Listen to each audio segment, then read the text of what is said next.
Can you imagine? The only man you gave birth to, raised, sacrificed your whole life to give him everything, locking you in an abandoned house without electricity, water, or food, and then driving off to Hawaii for a vacation? Not an enemy, not a stranger. It's your only son. That's what happened to Vivian Carter. At 66, she sat in the darkness of a lakeside cabin, her hands trembling, her mouth parched, and her heart broken beyond repair. This story will make you angry. It will make you cry. And finally, it will make you applaud. Please comment with the city you're watching from so I know how far my story has come. And subscribe to the channel so you don't miss the surprising ending.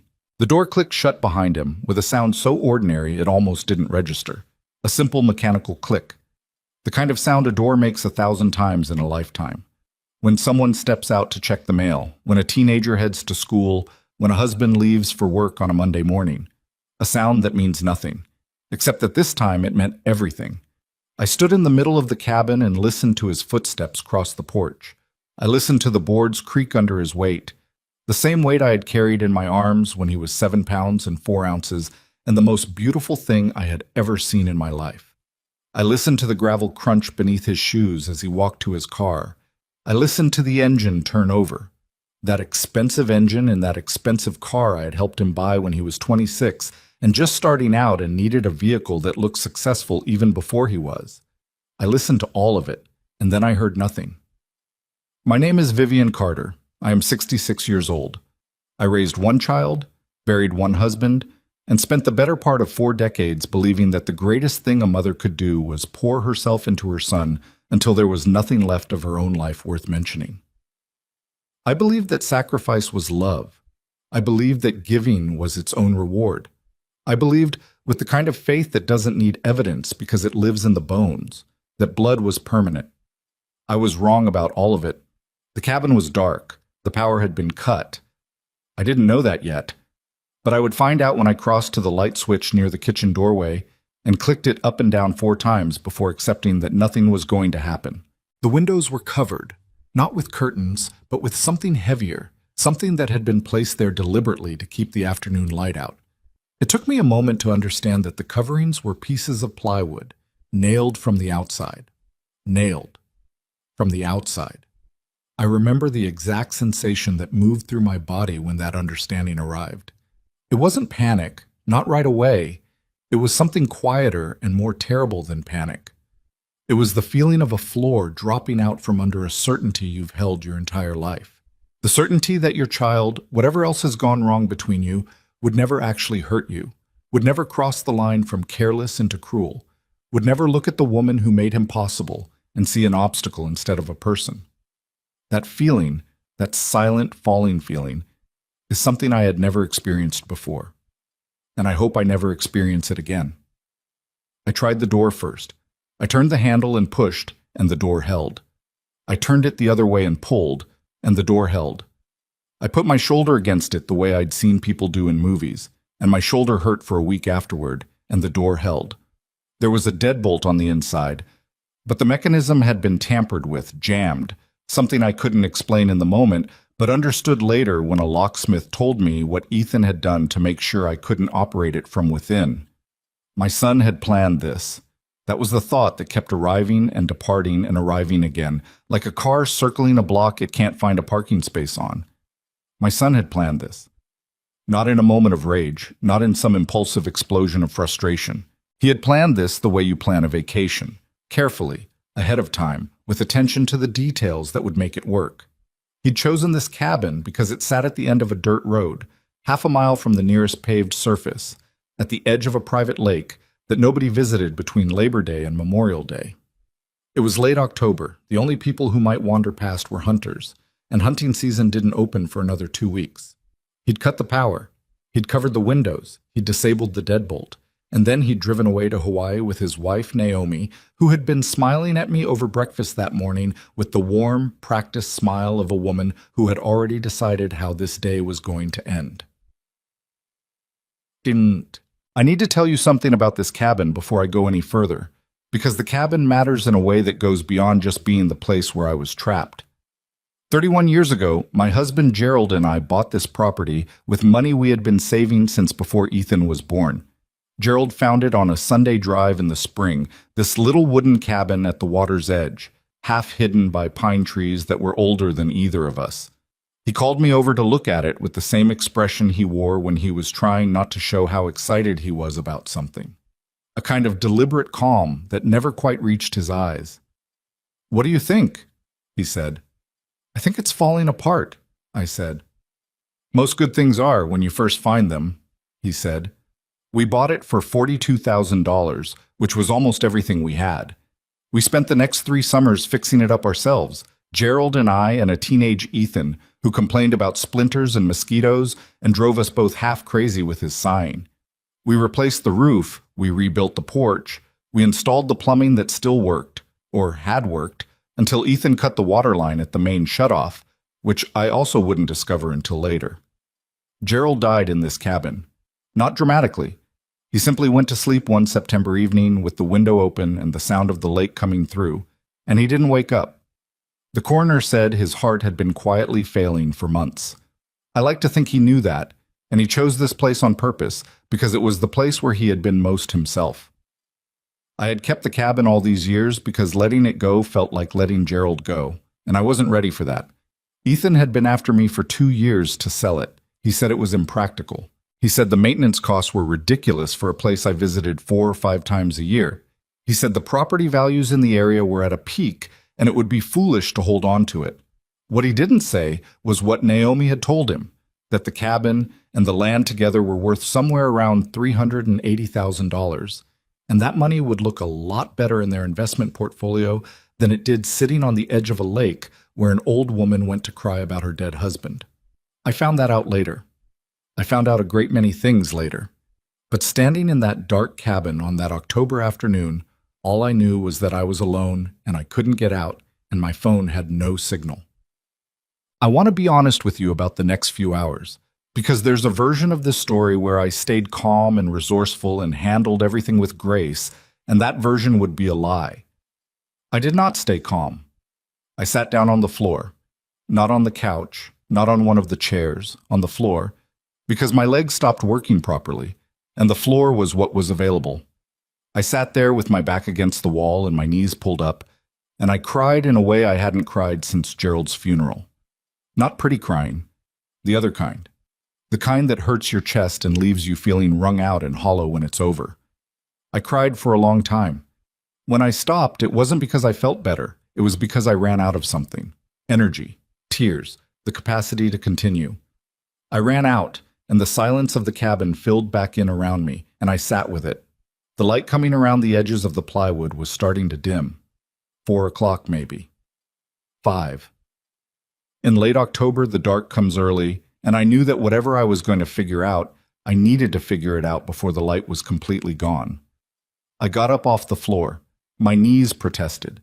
My lower back, which had been giving me trouble since August, sent a sharp complaint up my spine that I ignored out of necessity. I stood there in the middle of the cabin and I made myself breathe slowly and think. What did I have? I had my purse, which Ethan had left with me. Probably because taking it would have looked too obviously like what this was.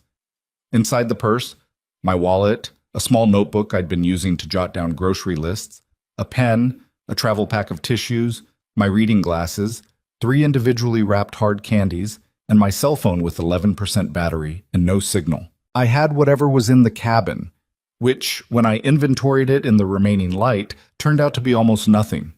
A box of baking soda in the cabinet under the kitchen sink, an old rain poncho hanging on a hook near the door, 2 blankets in the bedroom closet that smelled like cedar and disuse, a box of birthday candles, the kind you put on cakes, and a book of matches.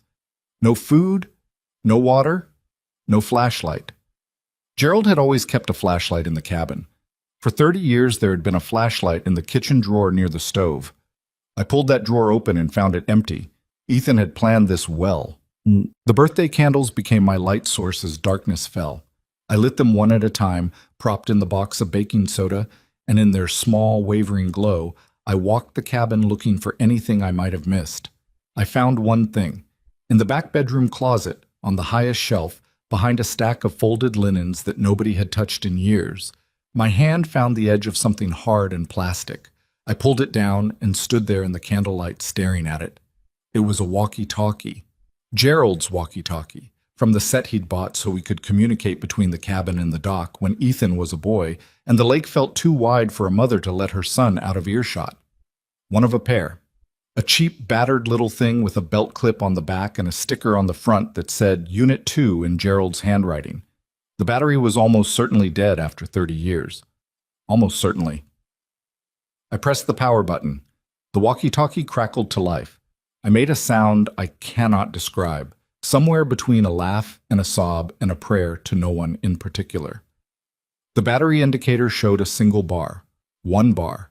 Enough for something, maybe. Enough for nothing, maybe. But something. "Hello?" I said into it. My voice came out strange, hoarse from crying, smaller than I expected. "Is anyone there? Hello?" Static. "Hello, my name is Vivian Carter. I'm at the old Mercer Lake property, the cabin at the end of Harrow Road. I'm locked inside. Can anyone hear me? Hello?" More static. I tried again, and again. I tried for 20 minutes until the single battery bar began to flash. And then I stopped, because if the battery died, I had nothing. I had to save what was left for when it might matter more. I sat down on the bed in the dark, because I'd burned the last birthday candle down to the baking soda, and I thought about my son. All right, here is something I have never told anyone, not even my closest friend Dolores.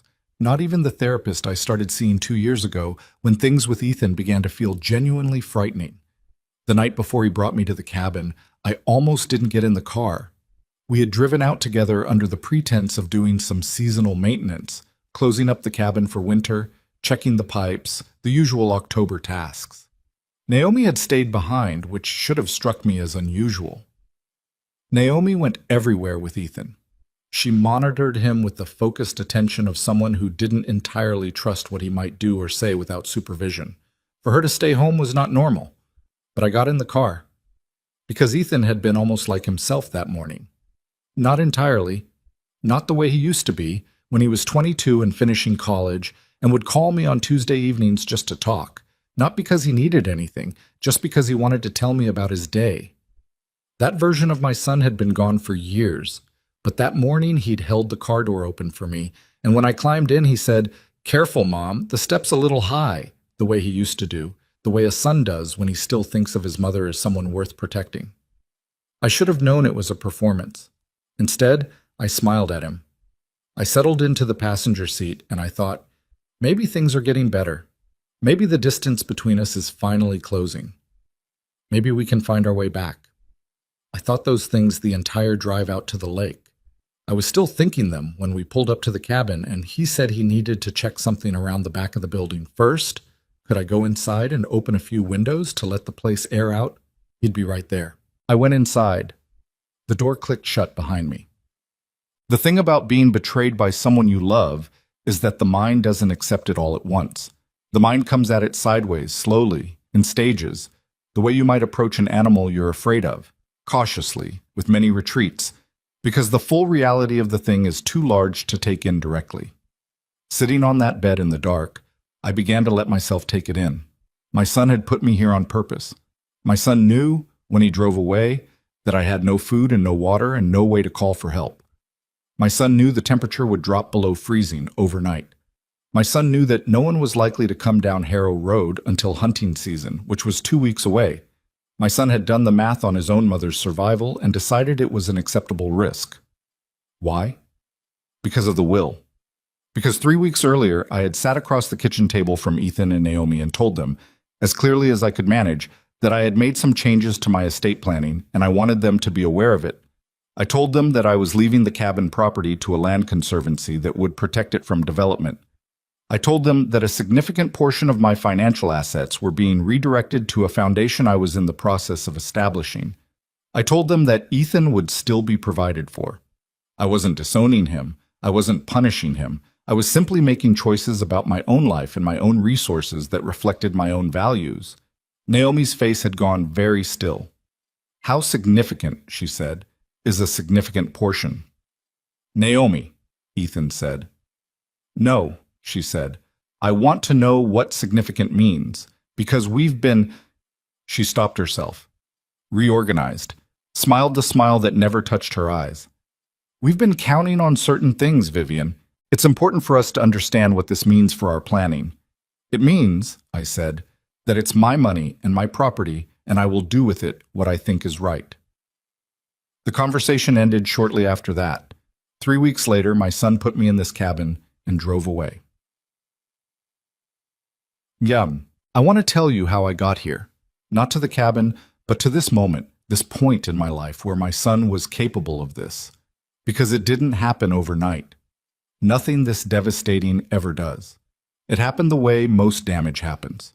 Slowly, incrementally, in moves so small that you keep finding reasons to explain them away. I was 42 years old when Gerald died. Ethan was 19, just starting his second year of college. The loss of his father changed him in ways I watched happen and couldn't stop. He became harder, more guarded, more focused on outcomes and achievement in a way that left less room for softness. I understood it. Grief does different things to different people, and a 19-year-old boy losing his father is a particular kind of devastation. I gave him room, I gave him time, I gave him money I could barely spare to cover what his scholarship didn't, because I needed him to be able to finish school and build something. He finished school. He built something.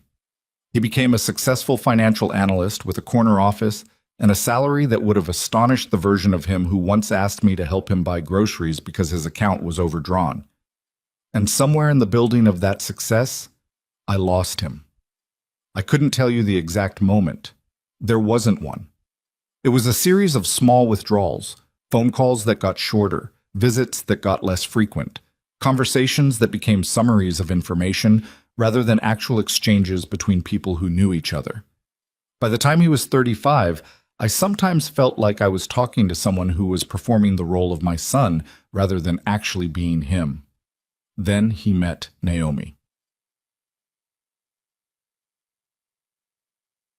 Naomi Whitfield was 32 when Ethan brought her home for the first time, and I want to be fair to her because this story is easier to tell if she's simply a villain, and I don't think the truth is that simple. I think Naomi was a woman who had decided very early what kind of life she wanted and had organized everything, her choices, her relationships, her persona, around the efficient acquisition of that life. I don't think she was incapable of genuine feeling. I think she had simply made a decision, somewhere along the way, that genuine feeling was a liability. She was beautiful in a precise, deliberate way. She was charming when charm was useful and cold when it wasn't. She assessed me at that first dinner the way you might assess a property, noting the condition, estimating the value, calculating the complications. I felt it. I smiled back at her, and I felt it. But Ethan was happy in a way he hadn't been in years, loose and laughing, reaching across the table to touch her hand. And I loved my son. So I pushed the feeling down and told myself I was being paranoid, that any mother was liable to be suspicious of the woman who came and reorganized her son's priorities, that this was just the adjustment period and it would get easier. It got harder.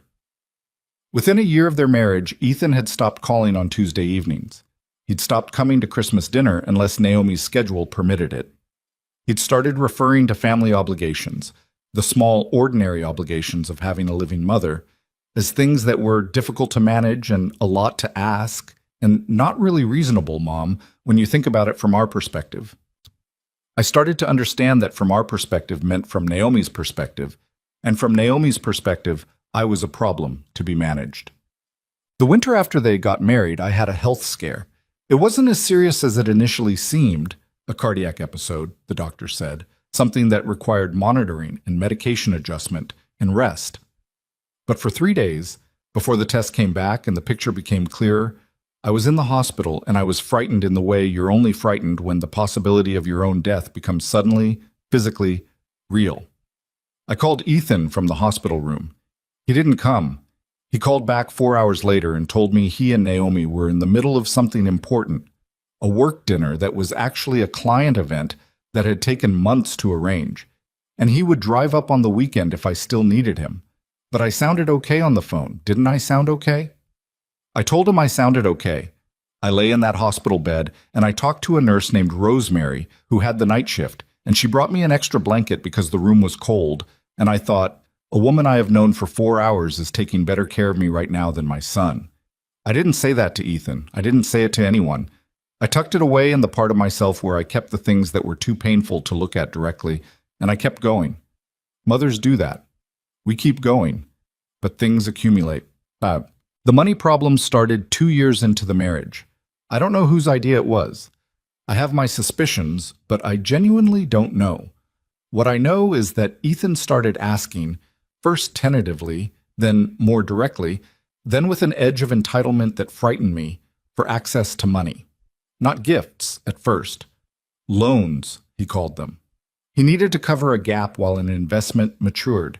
He needed to front some cash for a real estate opportunity that required quick action. He needed help with a tax situation that was temporarily awkward. The amounts grew. The repayment schedules, which he provided in detail in the early requests, became vaguer and then non-existent. When I raised the subject of what he owed me, the conversations went sideways. He became defensive or hurt or both, and somehow by the end, I was the one apologizing for bringing it up. I loaned him $60,000 over the course of 3 years. He repaid 11 of it. I didn't tell anyone because I was ashamed. Not of him, of myself, for letting it happen, for wanting so badly to believe that he needed me and that being needed was a form of love. It wasn't love. I know that now. It was utility. I was useful. And when I stopped being useful, when I sat across that kitchen table and told them the inheritance they were counting on looked different than they'd assumed, I became something else. I became an obstacle.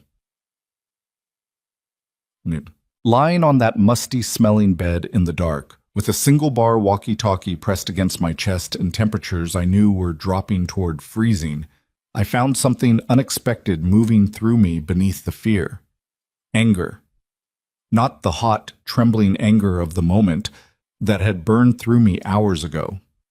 This was something cooler and more durable, the kind of anger that doesn't exhaust itself because it has found solid ground to stand on.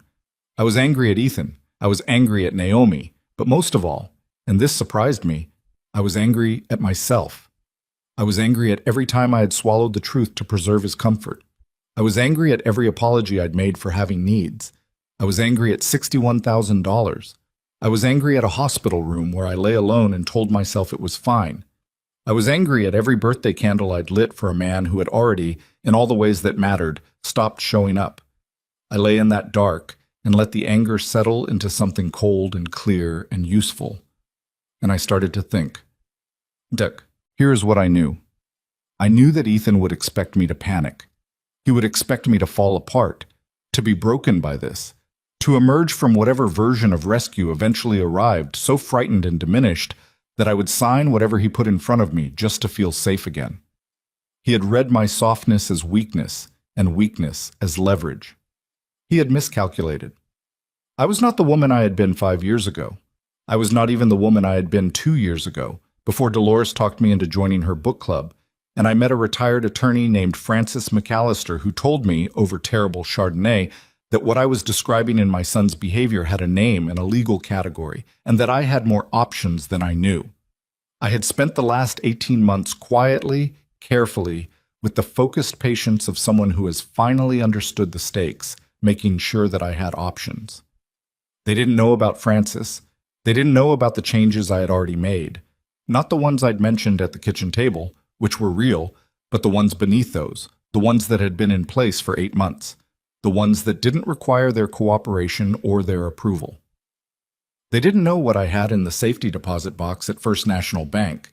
They didn't know what Francis's colleague had been holding in his office for the last 6 months. They thought they knew me. They thought I was the same woman who had swallowed every cruelty and smiled through every absence and loaned money she couldn't afford because she needed to believe she was loved. In the dark of that cabin, with my dead husband's walkie-talkie pressed against my chest, I smiled. Let them think that. Let them sit in first class on their flight to Hawaii and believe they had won. They had no idea what was waiting for them when they got back. Sometime around what I estimated was 10 o'clock, I pressed the power button on the walkie-talkie again. "Hello?" I said. "Is anyone on this frequency? This is Vivian Carter at the Mercer Lake property on Harrow Road. I need help. Can anyone hear me?" Static. Then, almost imperceptibly, something else. A sound that might have been a voice. "Hello?" I said again, louder. "I'm locked inside the cabin. Can you hear me?" The static shifted, and then, thin and broken and the most beautiful thing I had heard in my entire life, a voice came through. "Hear you, ma'am. What? Location? You say Harrow Road?" "Yes," I said, and I was crying again, but differently this time. "Yes, Harrow Road. The cabin at the end. The door is locked from the outside. I need someone to come." More static. Then, "Got it. Stay calm. We're—" The battery died. The walkie-talkie went dark in my hand. I sat in the complete blackness of the cabin and breathed. In, out, in, out. I had been heard. Someone had heard me. The rest was waiting, and waiting was something I had spent a lifetime learning how to do. I pulled both blankets from the closet and wrapped them around myself and sat against the wall that I estimated faced south, because south walls hold a little more warmth than the others, and I waited. 3 hours later, I heard gravel crunching under tires. Then voices. Then a light sweeping across the covered windows from outside. A flashlight, or maybe more than one. Then a fist on the door. "Ma'am? Ma'am, this is Deputy Aldridge with the county sheriff. Are you in there?" "Yes," I said. My voice came out barely above a whisper. I tried again, louder. "Yes, I'm here. I'm here." It took them 11 minutes to get the door open. I counted. When the cold air hit my face and the flashlight blinded me, there were two of them. A young deputy with a jaw like a shovel and a second officer who I would learn was named Gaines. And they both looked at me with the specific expression of people who have found something they were afraid they weren't going to find in time. "Ma'am, are you injured?" "No," I said. "I'm cold and I'm angry, and I'd like some water if you have any." Deputy Aldridge looked at Deputy Gaines. "Who put you in here, ma'am?" he said. I wrapped the blanket tighter around my shoulders. "My son," I said. The words sat there between us in the cold night air. My son did this. And that was the moment. Not when the door had clicked shut, not when the darkness fell, not even when the battery died. That was the moment it became completely, irreversibly real to me. Not just what Ethan had done, what I was going to do about it. Deputy Aldridge was writing something in his notebook. His breath made small clouds in the October air. "Can you give me his name and contact information, ma'am?" "I can give you quite a lot more than that," I said. And I found that I was no longer cold. Deputy Aldridge drove me to the county hospital himself, which I hadn't asked for, but which I didn't argue against because my hands were still shaking and I wasn't sure they were going to stop anytime soon. Deputy Gaines stayed behind at the cabin to document what had been done to it. The plywood over the windows, the disabled deadbolt, the cut water line, the emptied kitchen. I learned later that he took 47 photographs that night. 47. Each one a piece of evidence, each one a small, precise record of how much planning my son had put into making sure I couldn't escape. I sat in the passenger seat of Aldridge's cruiser with a thermal blanket around my shoulders and a bottle of water in both hands because one wasn't steady enough, and I stared out the window at the dark road unspooling ahead of us. "You don't have to talk right now," Aldridge said. He had a careful voice, the kind of voice that had learned to be useful in situations where the wrong word could break something. "I know," I said, "but I'd like to, if that's all right." "That's all right. I want to tell you exactly what happened, all of it, from the beginning." I paused. "Because there's more to this than one night." Aldridge glanced at me sideways. "How much more?" "Years," I said. He didn't say anything to that. He just nodded and reached over and turned down the radio, and I started talking. I talked for most of the 40-minute drive. I told him about the kitchen table conversation 3 weeks earlier, about the will, about Naomi's face going still.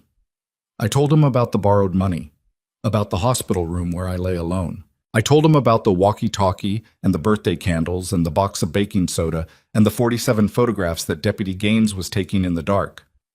When I finished, Aldridge was quiet for a moment. "You said you have documentation," he said, "of the financial stuff, the loans." "I have everything," I said. "Texts, emails, bank records. I have a letter he wrote me 2 years ago promising to repay the full amount on a specific schedule. He broke every date on that schedule." "And you kept the letter?" "I kept everything," I said. "I've been keeping everything for longer than he knows." Aldridge was quiet again. The hospital lights appeared ahead on the horizon. "Mrs. Carter," he said carefully, "I want to be honest with you about something. What happened tonight, what was done to that cabin, that's serious.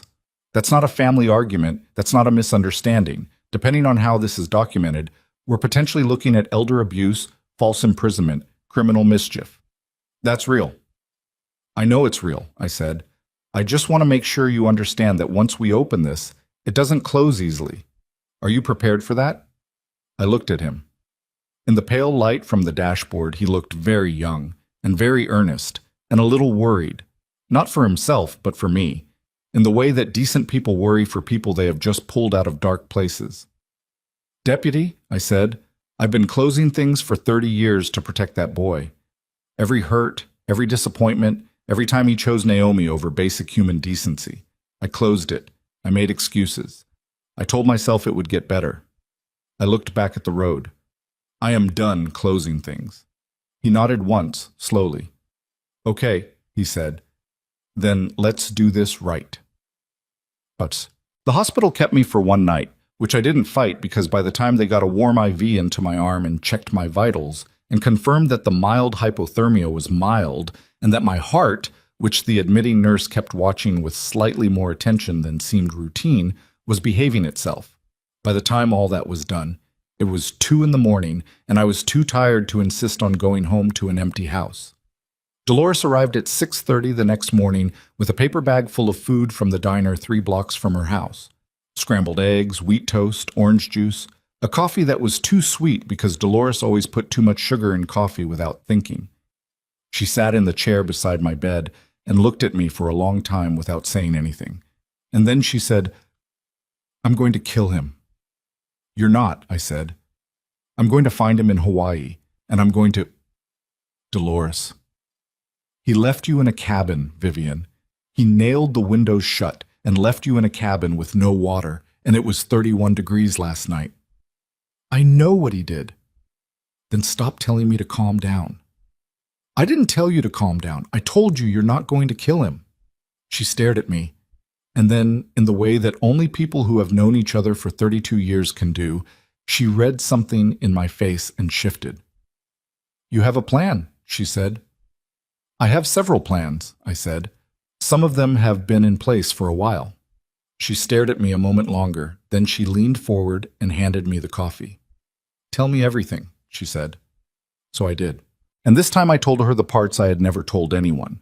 Not because I had been protecting Ethan, but because I had been protecting myself from the humiliation of admitting how long I had allowed it to go on. I told her about the $60,000. I told her about the nursing facility conversation. That part stopped her cold. "What nursing facility conversation?" she said. "About 8 months ago," I said. "Before I knew, or before I let myself know, how serious things had gotten. Ethan sat me down and told me he and Naomi had been thinking about my long-term care needs. He said they'd found a very nice facility about 2 hours away, excellent ratings, beautiful grounds. He'd even printed out a brochure." Dolores's mouth had gone into a tight line. "He said it would be the responsible thing to do, to start the process early, before it became an emergency. He said the cabin and the house would need to be liquidated to cover the costs, but that I shouldn't worry about that. They would handle all of it." I took a sip of the too sweet coffee. He was very calm about it, very reasonable sounding.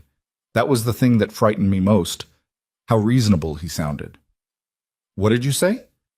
I told him I would think about it. "And then?" "And then I called Frances McAllister and told her everything." Dolores closed her eyes briefly. "Good," she said. "Okay, good." The nursing facility plan was the moment I understood what I was actually dealing with, I said.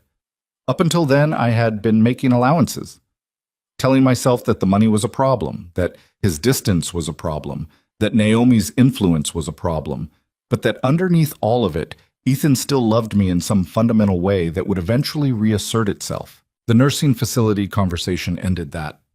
Because he wasn't trying to help you, Dolores said. He was trying to remove me, I said. Efficiently and with plausible deniability. Put me somewhere I couldn't object to anything, liquidate the assets, move on. I put down the coffee cup. He'd been planning it for at least a year, probably longer. Dolores sat back in her chair. She looked at the ceiling.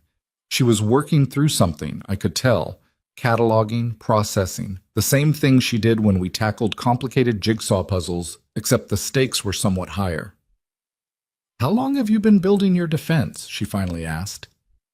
8 months of active work, I said, though I'd been gathering documents for about a year before that, informally. I didn't fully understand why I was doing it until Francis helped me see the pattern. Does Ethan know any of it? He knows about the changes I told him about, the ones I mentioned at the kitchen table. A pause. He doesn't know about the others. Dolores looked at me with an expression that was half admiration and half something that might have been relief. You were ready for this, she said. Not for the cabin, I said honestly. The physical thing, the locking me in, I didn't anticipate that specific move. I thought they would try legal pressure, maybe a competency hearing, something like that. I didn't think he would. I stopped, steadied myself. But the documentation, the legal structures, the account protections, yes, I was ready for those. So what happens now? Now, I said, we wait for him to come home from Hawaii. The thing nobody tells you about being betrayed by your own child is that it doesn't happen in a single catastrophic moment. It happens in 100 smaller moments, each one individually survivable, each one leaving behind a tiny deposit of something you can't quite name. Not quite grief, not quite anger, something that sits in the chest and slowly changes the chemical composition of the love that's already there. I know exactly when it started with Ethan, not the cabin, not the money, not the nursing facility brochure. It started on a Sunday evening in November, about 4 months after he married Naomi. I had cooked dinner. This sounds simple, but understand what it meant. I had made his grandmother's pot roast, which takes most of a day and which I had been making for Ethan since he was small. I had set the table.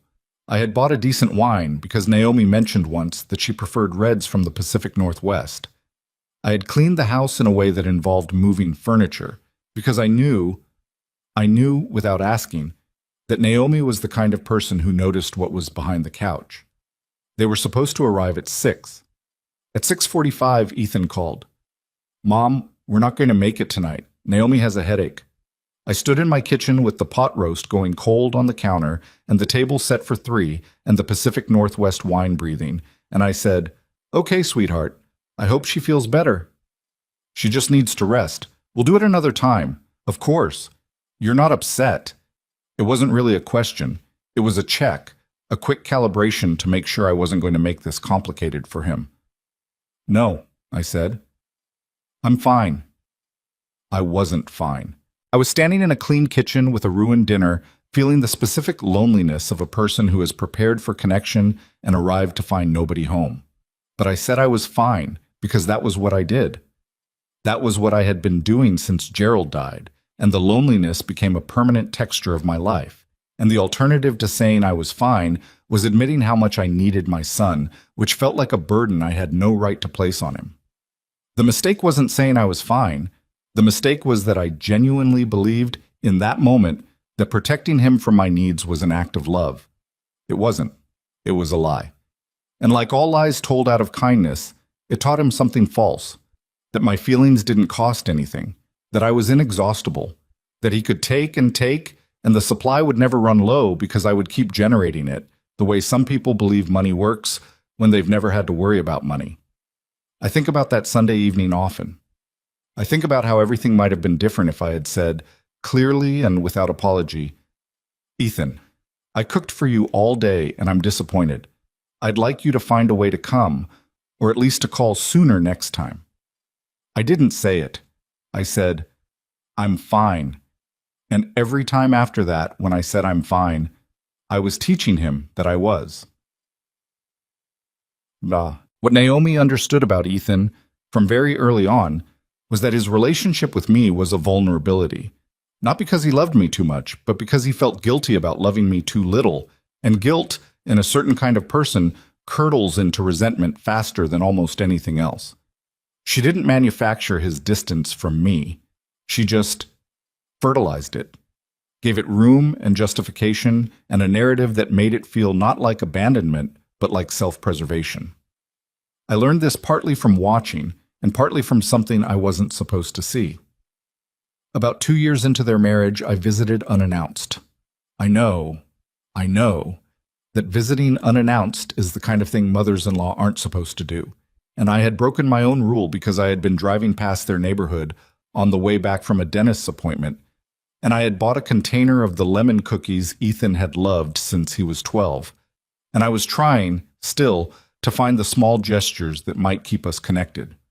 I knocked. Nobody answered, but I could hear voices inside. They hadn't heard me pull up. I tried the door and it was unlocked, which in retrospect I should have registered as a sign to leave, but I called out, "It's just me," and pushed it open and walked into the kitchen doorway. Naomi was at the island with a glass of wine. Ethan was across from her, and they were mid-conversation, not arguing, just talking, but intensely. The way people talk when they've been circling something for a while. And she just shows up whenever she feels like it, Naomi was saying. She doesn't respect our space, Ethan. She never has. She means well, Ethan said. It was the weak defense, the one that sounds like protection but is actually a concession. I'm sure she does. But meaning well and being appropriate are two different things. She calls you 3 times a week. She tells you how to handle your finances. She has opinions about our vacations. Naomi set down her wine glass. She's controlling, and you can't see it because she's your mother. She's not, Ethan started. She told you that job in Denver was a mistake. You almost didn't take it because of her. That was different. How? How is it different? She inserts herself into everything, and then you feel guilty when you push back, so you don't push back and then you resent her for it. You told me that. You said you resent her sometimes. A silence. That's not... I didn't mean it the way you're making it sound. I'm not making it sound like anything. I'm repeating what you told me. She picked the glass back up. Calm. Entirely calm.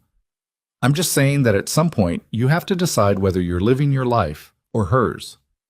I backed out of the doorway before either of them saw me. I set the lemon cookies on the porch, and I drove home, and I sat in my car in my driveway for a long time before I could make myself go inside. I was not controlling. I need to say that clearly, not defensively but accurately. I need to say it the way you state a fact that has been systematically replaced with a fiction until you can barely remember which is which. I called Ethan twice a week, sometimes 3 times during the early years when he was figuring out his career and calling me. I had reservations about the Denver job because it would have moved him 1,200 miles away at a time when his father had just died, and I didn't think either of us was ready for that distance. I shared those reservations once, and when he decided to stay, I never mentioned it again. That is not control. That is a mother with a point of view. But Naomi had found the version of events that positioned my presence as an intrusion and my concern as a grip, and she had been delivering it to Ethan, slowly, consistently, with the patience of someone building a structure meant to last, for long enough that he had started to believe it. I didn't confront her about what I'd heard. Another mistake on my long list of mistakes. I chose, instead, to be more careful, to call less, to offer opinions less, to take up less space, make fewer demands, need less visibly, as if loving your child was something that needed to be done quietly so as not to disturb anyone. The borrowed money is the part of this story I have the hardest time talking about, not because of the amount, though $60,000 is not nothing to a woman living on a teacher's pension and Gerald's life insurance, but because of the way each request was made and what the making of it revealed about who my son had become. The first request came 3 years into the marriage. Ethan called on a Tuesday, which used to be our day, and his voice had the particular quality it got when he needed something, a kind of studied casualness that he thought concealed the ask, but actually preceded it so reliably that I'd learned to recognize it as a signal. "How are things?" he said. "Fine," I said. "How are you?" "Good, good, really good, actually. There's an opportunity that's come up. Investment property, good location, the returns are solid. Naomi and I have been looking at it seriously." "That sounds interesting." "The thing is, there's a timing issue. We need to move quickly, and our liquidity is tied up in the market right now, and I was wondering if—" A pause. Studied. "If you might be in a position to help bridge the gap. Temporarily. Just until we can restructure." The amount he asked for was $15,000. He told me the repayment timeline was 60 days. I transferred the money 2 days later. At 90 days, nothing had come back. When I mentioned it, gently, he said the investment timeline had shifted and it would be another month. I said, "Okay." "At 5 months?" I asked again. He said the market had done something unexpected. I said, "Okay." I never stopped saying okay. The second request came a year later. Different framing, a tax situation, an accountant's error, something that would resolve itself but needed immediate covering. $20,000. I asked more questions this time. He answered them patiently, with specific numbers and clear timelines, and I noticed that his answers were very good. Too rehearsed to be spontaneous, too detailed to be honest. And I transferred the money anyway because he was my son, and I didn't want to believe what the quality of his answers was telling me. The third and fourth requests followed. The amounts varied, the excuses varied, the outcome never did. What I never told Ethan, what I never told anyone until Francis, was that the last transfer, $12,000, had required me to cash in a retirement account. The penalties and taxes cost me nearly $4,000 on top of the withdrawal. I paid them without saying a word because I had reached the point where I was more afraid of his reaction to a refusal than I was of the actual financial harm. That is a thing I am not proud of. That is a thing I have had to sit with. The understanding that fear had replaced judgment somewhere along the way, quietly and completely, the way rust replaces metal. Frances McAllister, when I finally told her about the money, did not tell me I was stupid. She told me I was isolated, which is different, and that isolation is how this kind of thing works. You remove someone from their own perspective, one small step at a time, until they lose the ability to measure what's happening against anything but the distorted reality they've been handed. "You weren't weak," Frances said. "You were managed." That word, managed, landed with the weight of something true tate. The weeks between the cabin and Ethan's return from Hawaii were the strangest of my life, and I have lived through some strange weeks. Dolores stayed with me. She slept in the guest room and made coffee too strong every morning and watched old movies with me in the evenings without requiring me to talk, which was exactly what I needed. My neighbor Martin, who was 73 and had been quietly bringing in my mail and checking on my house for 2 years without making a production of it, started stopping by in the afternoons on some pretext or other. A borrowed garden tool, a question about the best route to somewhere he was going, a piece of mail he'd accidentally received. These people had been around me for years, and I had not fully understood. Until the cabin. How much they mattered. I had been so focused on the relationship that was failing that I had not properly attended to the ones that were holding. Frances called me 3 days after I got home from the hospital. "I've spoken to the DA's office," she said. Frances had a voice like an old courthouse, solid, unhurried, built to last. "The photographs from the cabin are compelling. Deputy Gaines is thorough. Combined with the financial documentation we already have, we're in a strong position." "What does strong mean?" I asked. "It means that when Ethan and Naomi come home from Hawaii, they're going to be met with something they are not prepared for." A pause. "Have you heard from him?" "He texted on the second day, asking if I was okay." I had stared at that text for a long time before answering. I told him I was fine. A beat. "Old habit," I said. "Yes," Frances said without judgment. "Well, The last time you say it, I expect. She was right about that. I sat in my living room after that call and looked around at the familiar shapes of my life.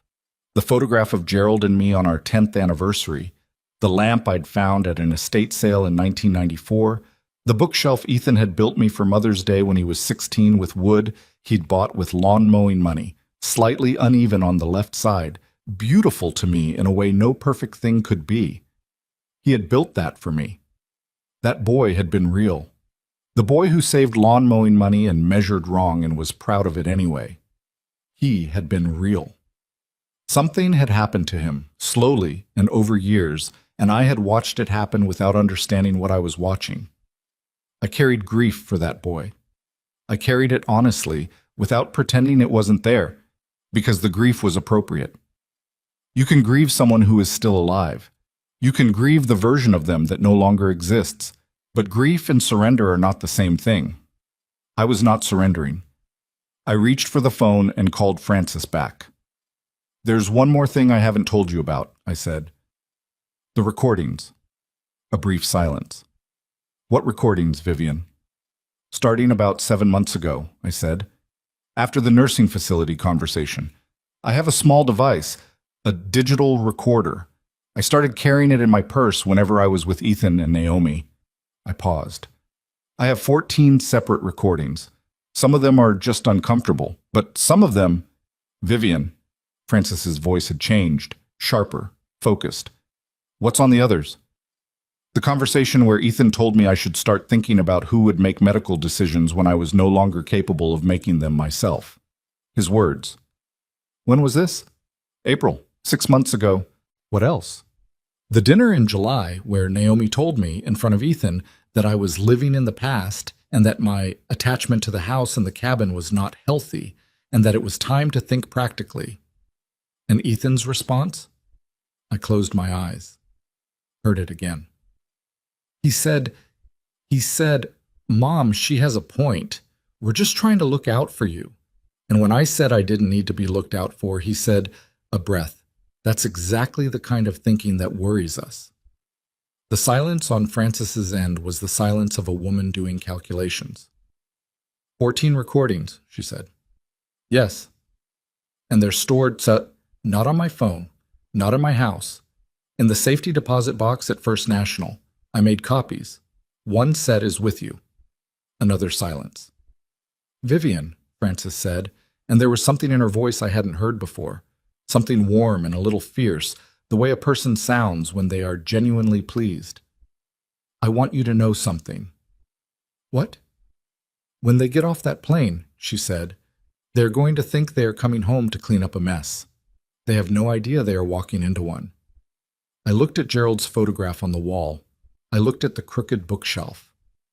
"I know," I said quietly. And for the first time since the door had clicked shut in that cabin, I felt something settle in my chest. Not happiness exactly. Something more durable than happiness. Readiness. Ethan and Naomi landed on a Thursday. I know the exact time because Dolores, who had been tracking their flight on her phone with an intensity that would have been alarming under other circumstances, told me when they touched down. "They're back," she said from the kitchen doorway. I was sitting at the table with a cup of tea and a legal pad on which I had been writing nothing, just holding the pen, thinking. "Okay," I said. "Frances says the meeting is set for Monday." "I know." Dolores came in and sat across from me. She looked at my face carefully. "How are you doing?" she said. "I've been better," I said. "And I've been worse. Right now, I'm somewhere in the middle, which is honestly fine." "Are you scared?" I thought about it honestly. "Not of them," I said.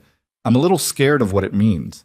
That after Monday, there's no version of this where Ethan and I go back to being whatever we were before." A pause. "But I think that version was already gone. I think it's been gone for years, and I was just too—" I stopped, started again. "Too hopeful to notice." Dolores was quiet for a moment. "He texted you again," she said. It wasn't a question, she'd seen it come in on my phone, which I'd left on the counter. "Yes." "What did he say?" I picked up the phone, read it to her. Mom, I know things got complicated before the trip. I think we need to sit down when we get back and talk through everything. I want to sort things out. Dolores's expression did not change. Things got complicated, she repeated. Yes. He thinks he left you in a cabin in 31-degree weather and things got complicated. I know what he thinks. What did you write back? I showed her my response. Sure, Ethan, let's talk soon. She looked at it, at me, at it again. You're not going to warn him, she said. No. You're going to let him walk into Monday thinking you want to sort things out. He made his choices without warning me, I said. I think I'm entitled to make mine the same way. Dolores put the phone down on the table between us. Sometimes, she said, you scare me a little. Good, I said. I picked up my tea. Outside the window, the yard was November bare. The maple in the corner down to its last few leaves, everything stripped back to what it actually was. No softening color, no full canopy illusion of abundance, just the true shape of things, which is all you ever actually need to see if you're willing to look.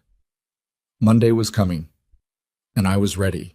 Monday arrived the way significant days often do, unremarkably. The sky was flat and gray, the kind of November sky that commits to nothing. I made coffee. I fed the neighbor's cat, who had taken to sitting on my porch steps every morning for reasons nobody had ever adequately explained. I put on a blouse that Dolores said made me look like a woman who had her affairs in order, which was exactly the impression I wanted to make. Frances arrived at 8:30. She came in through the front door, set her briefcase on the kitchen table, accepted a cup of coffee, and spent 20 minutes going through the sequence of the morning with me in the precise, unhurried way she did everything. Frances was 64, a year younger than me. With silver hair she kept short, and reading glasses she wore on a chain around her neck. She had been practicing family and estate law for 31 years. She had the manner of someone who had sat across from a great many people who believed they were in control of a situation they had already lost. They'll be expecting a conversation, she said, not a proceeding. I know. When they realize it's not a conversation, Naomi will try to redirect. She'll reframe, minimize, look for a way to change the terms of the room. Don't let her. I won't. And Ethan... Frances paused, weighing something. Ethan may get emotional. People in his position sometimes do when they understand what they're facing. It's not remorse, necessarily. It's fear dressed up as remorse. Don't let that redirect you either. I know the difference, I said. Frances looked at me over her coffee cup. Yes, she said. I believe you do. Dolores was upstairs, under strict instructions to stay there until I called her down. She had argued about this with the particular intensity she reserved for arguments she knew she was going to lose, and then she'd gone upstairs and I could hear her up there now, pacing. I sat in my chair in the living room, Gerald's photograph on the wall, the crooked bookshelf, the lamp from the estate sale, my home, mine, built from 30 years of a life actually lived in it. At 9:15, Ethan's car turned into the driveway. I heard two doors close, his and hers. I heard their footsteps on the porch, and even that small sound told me something. They were walking in step, which meant they had been in the car together coordinating, planning, agreeing on how this morning was going to go. Ethan knocked.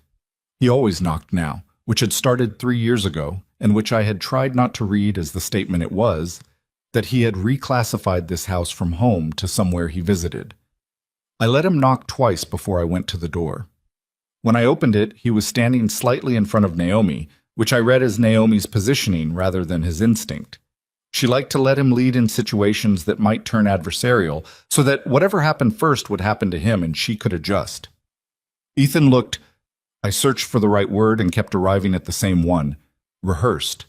He had prepared an expression for this morning, something calibrated to read as concerned and a little contrite without admitting to anything specific. He was wearing a blue sweater I recognized, one I had given him 4 Christmases ago. I don't know if that was calculated or coincidental, and I decided not to waste energy figuring it out. Mom, he said, you look good. Are you feeling okay? Come in, I said. Naomi smiled as she crossed the threshold. Vivian, we were so worried when we heard what happened. Are you really all right? We came back as soon as we could manage. Sit down, I said. Something in my voice stopped her mid-sentence. She looked at me. Really looked. The way she hadn't bothered to in years because she had decided I wasn't worth the full attention.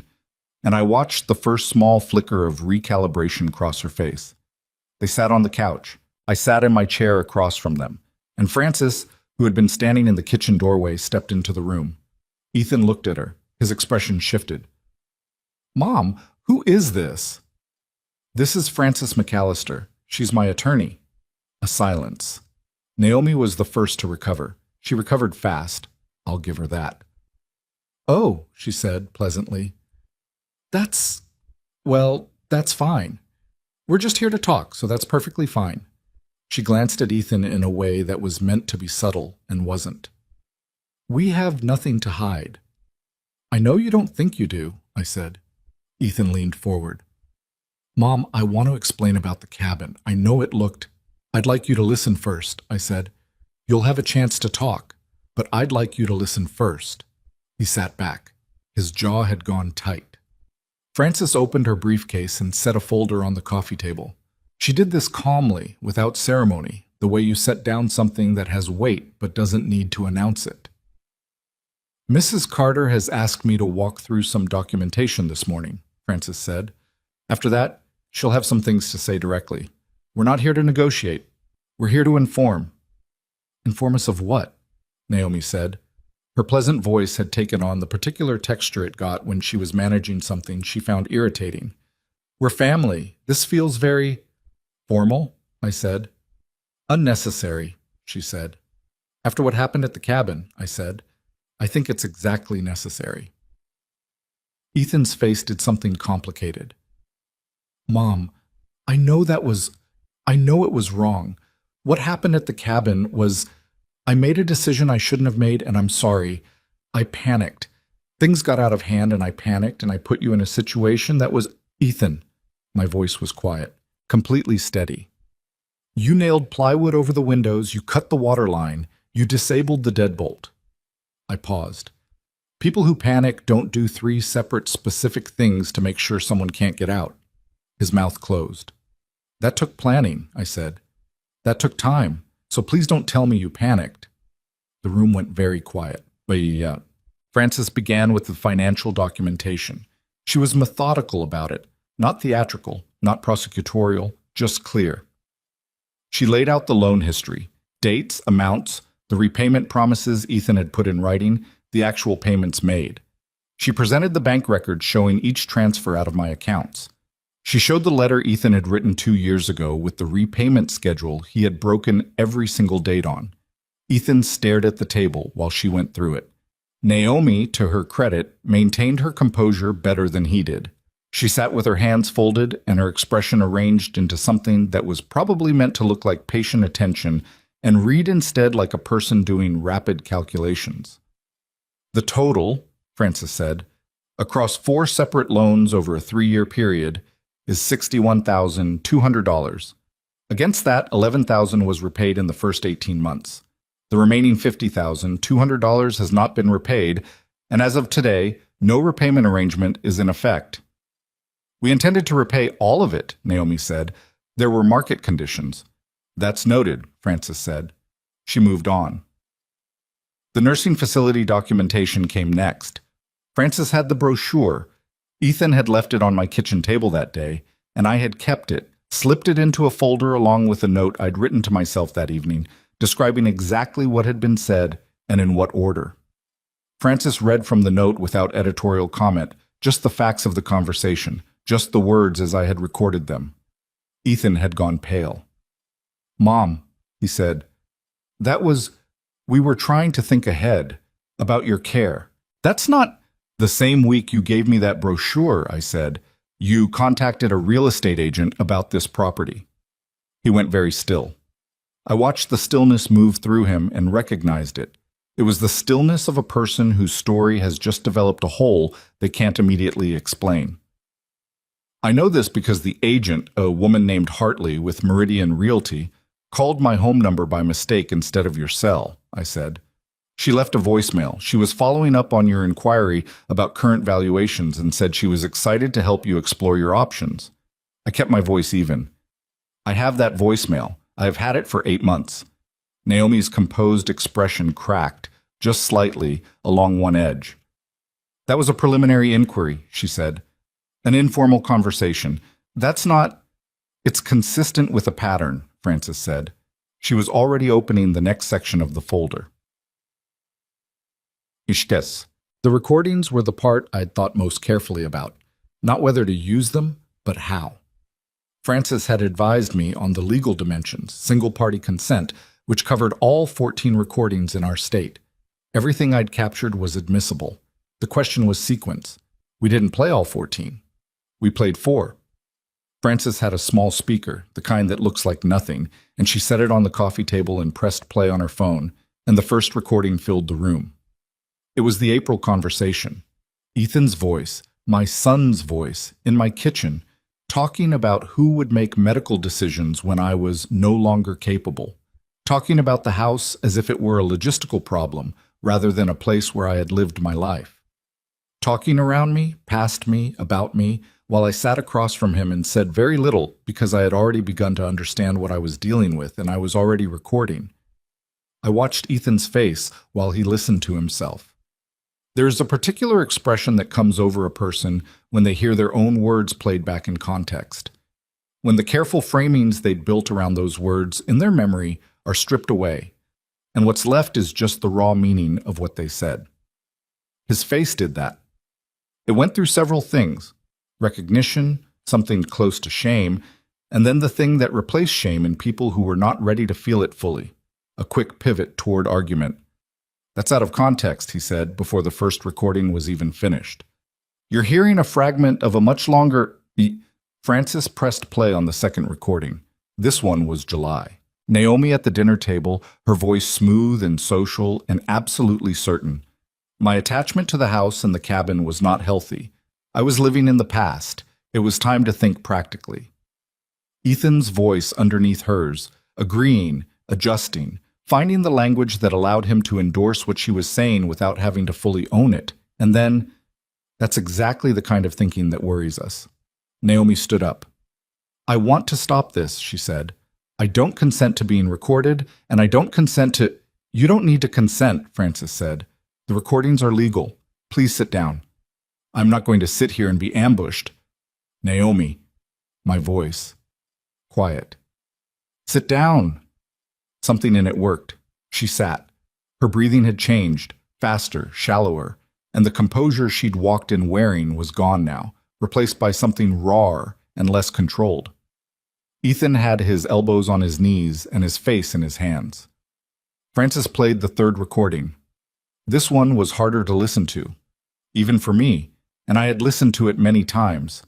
It was from September, 2 weeks before the cabin. Ethan alone with me in this room, in these chairs. Naomi hadn't come that day, which was unusual, and I'd thought at the time that her absence might mean something was shifting, that maybe Ethan was trying to find his way back to something. Instead, what I heard was Ethan delivering an ultimatum. His voice on the recording. I need you to understand something, Mom. The way things are structured right now, the estate, the property, all of it, it's not workable. It's not fair to us. We've been patient, but we need to know that when the time comes, things will be handled the right way. Well, my voice quieter. What does the right way mean? It means that what's ours should come to us, not to foundations, not to conservation projects, not to... A pause. Not to strangers. It's my money, Ethan. It's family money. It was always family money. Dad would have wanted... Don't. My voice on the recording had a sharpness I remembered feeling but hadn't realized had come through. Don't tell me what Gerald would have wanted. You didn't know him at the end. You were barely there. A long silence on the recording, then Ethan's voice, different now. Colder, stripped of the reasonable son performance. I'm trying to do this the easy way, Mom. I'd really prefer the easy way. I'd really prefer the easy way. The recording ended. The room was silent for what felt like a long time. Ethan hadn't moved. He was still forward in his seat, elbows on knees, but his hands had come down from his face, and he was staring at the carpet with an expression I couldn't fully read, shame and anger and something frightened underneath both. Naomi was looking at the wall. "The fourth recording," Francis said, "is from the cabin property 2 months ago, when Ethan discussed the sale value of the lakefront land with a developer contact via a phone call that he made while standing on my client's porch, believing she was inside and out of earshot." She set her phone down on the table without pressing play.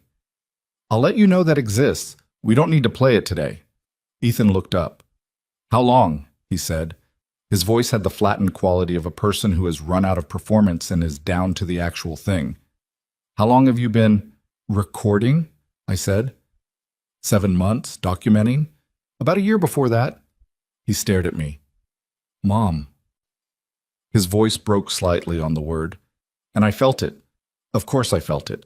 I am his mother, and I will probably feel it until I die. But I held where I was. "The cabin wasn't, I didn't think you would." "What?" I said. "Get out? Survive the night?" "What didn't you think, Ethan? Finish the sentence." He couldn't. "The county sheriff's office has already been in contact with the district attorney," Francis said. "The photographs from the cabin, combined with the recordings and the financial documentation, are sufficient to pursue charges. The preliminary categories include elder abuse, criminal confinement, criminal mischief, and financial exploitation of a vulnerable adult." She said it without particular emphasis, the way you state facts that don't need embellishment. "I want to be clear that this morning is not a negotiation. Mrs. Carter is informing you, as a courtesy, before the formal proceedings begin."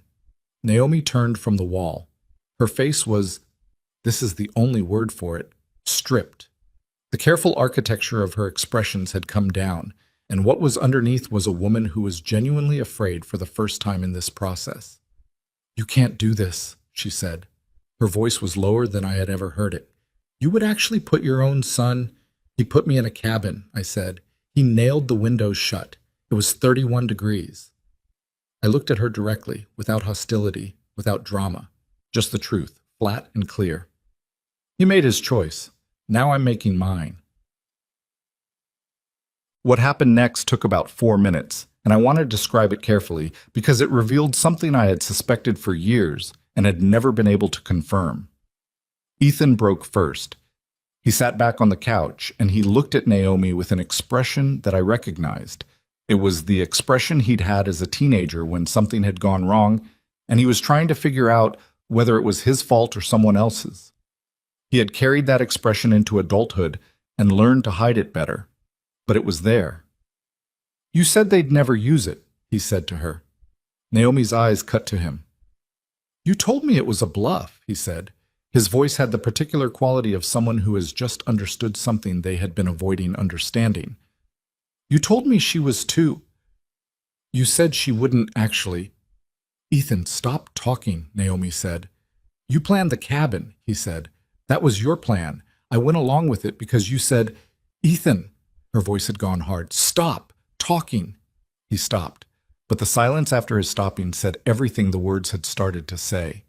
I sat in my chair and I watched my son look at his wife, and I saw, maybe for the first time in the years since they'd married, what the actual geometry of that relationship was. Not a partnership, not two people deciding together.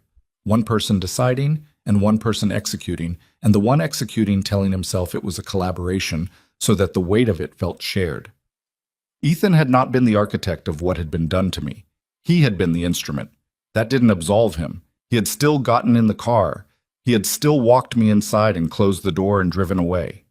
His complicity was complete and real, and I was not going to minimize it, but it reordered something in my understanding, not of what had been done, but of how it had been designed.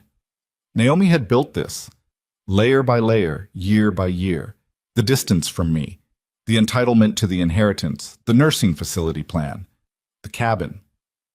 She had built it, and she had handed it to my son, and he had carried it, and now they were sitting on my couch watching everything collapse, and the only move she had left was to tell him to stop talking, and the only move he had left was to decide whether to listen. He listened, for now. Frances gathered the documents back into her briefcase with the same unhurried precision she'd displayed opening them. When she was done, she stood. "The DA's office will be in touch with you separately," she said. "I would strongly recommend retaining legal counsel before that contact is made. That's not advice I'm giving you professionally. You are not my clients. It's just sensible." Naomi stood also. Her posture had a rigidity to it that I recognized as the last form of control available to her, the body keeping its shape when everything else had given way. "Vivian," she said. She had dropped the Vivian like a weapon. Not warm, not familiar, just my name, used to try to establish some lateral position. "You're making a decision right now that you cannot undo. I want you to think about that." "I've been thinking about it for 8 months," I said. "We're family." The word landed differently than she intended it to. I let it sit there for a moment. "No," I said. "We're related. There's a difference." She looked at me for a long moment. And then, and this was the thing I had not expected, the thing that stayed with me longest after they left, her expression changed, not to remorse, not to apology. It changed to something that looked almost like respect, the grudging, unwilling kind that comes when you have underestimated an opponent and you are forced to revise your assessment. She picked up her coat. "Come on, Ethan," she said. He stood. He was taller than me. He had been taller than me since he was 16, and standing there he looked for just a moment the way he'd looked at 19 at Gerald's funeral, lost, young, not sure where the ground was. He looked at me. "Mom," he said. "Ethan," I said, "don't. I just want to... I know what you want to say. I know you want to tell me you're sorry, and that this wasn't you, it was the situation, it was pressure, it was Naomi, it was whatever the explanation is that lets you walk out that door feeling like less of the person who did this." I kept my voice level. "I'm not going to take that from you. You're going to have to carry it." He stood there a moment longer. Then he followed his wife out the door.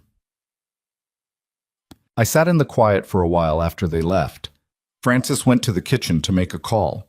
I heard Dolores come down the stairs. She'd listened to the whole thing from the landing, I learned later, pressed against the wall like a teenager at a party she wasn't supposed to be at. And she came in and sat on the couch where they had been and looked at me. "Well," she said. "Well," I said. "Are you okay?" I thought about it honestly. "I feel like I've been in a car accident and I haven't figured out what's hurt yet," I said. "But I'm still here. That's something." "That's a lot," Dolores said. She was right about that. Frances came back from the kitchen with her coat on and her briefcase in hand. She looked at me with the expression I'd come to understand meant she was about to say something she'd been deciding whether to say. "For what it's worth," she said, "in 31 years I have not seen cleaner documentation from a non-attorney." "I had a good teacher," I said. "You had good instincts," she said. "I just confirmed them."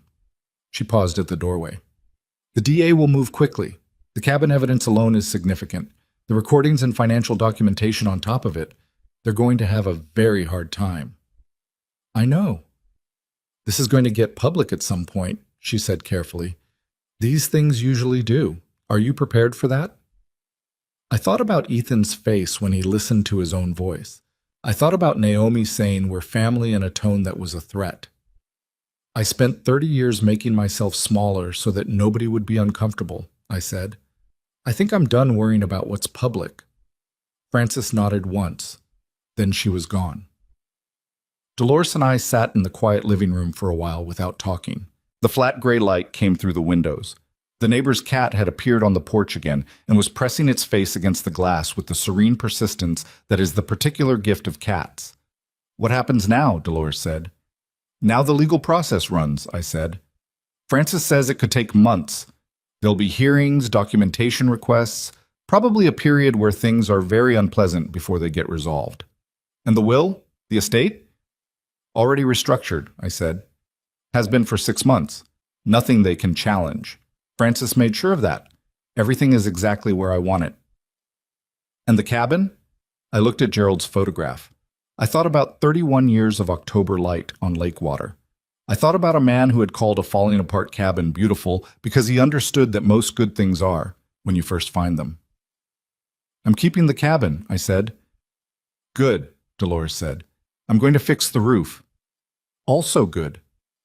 And I'm going to go there in the spring by myself and sit on the porch and watch the water, and I am going to stay as long as I want. Dolores was quiet for a moment. He lost, didn't he? She said. It was barely a question. They both did, I said. They just don't fully understand it yet. Outside, the cat had given up on the window and was sitting on the porch step, cleaning its face with one paw, entirely unconcerned with anything that had happened in this house that morning. I watched it and felt something move through me. Not triumph exactly, nothing so clean as that, but something adjacent to peace. The particular peace that comes when you have stopped pretending and started reckoning, when the truth of a thing is finally out in the room and taking up the space it was always going to take. I had told the truth. I had shown them what I knew. I had not flinched. Whatever came next, I had done that.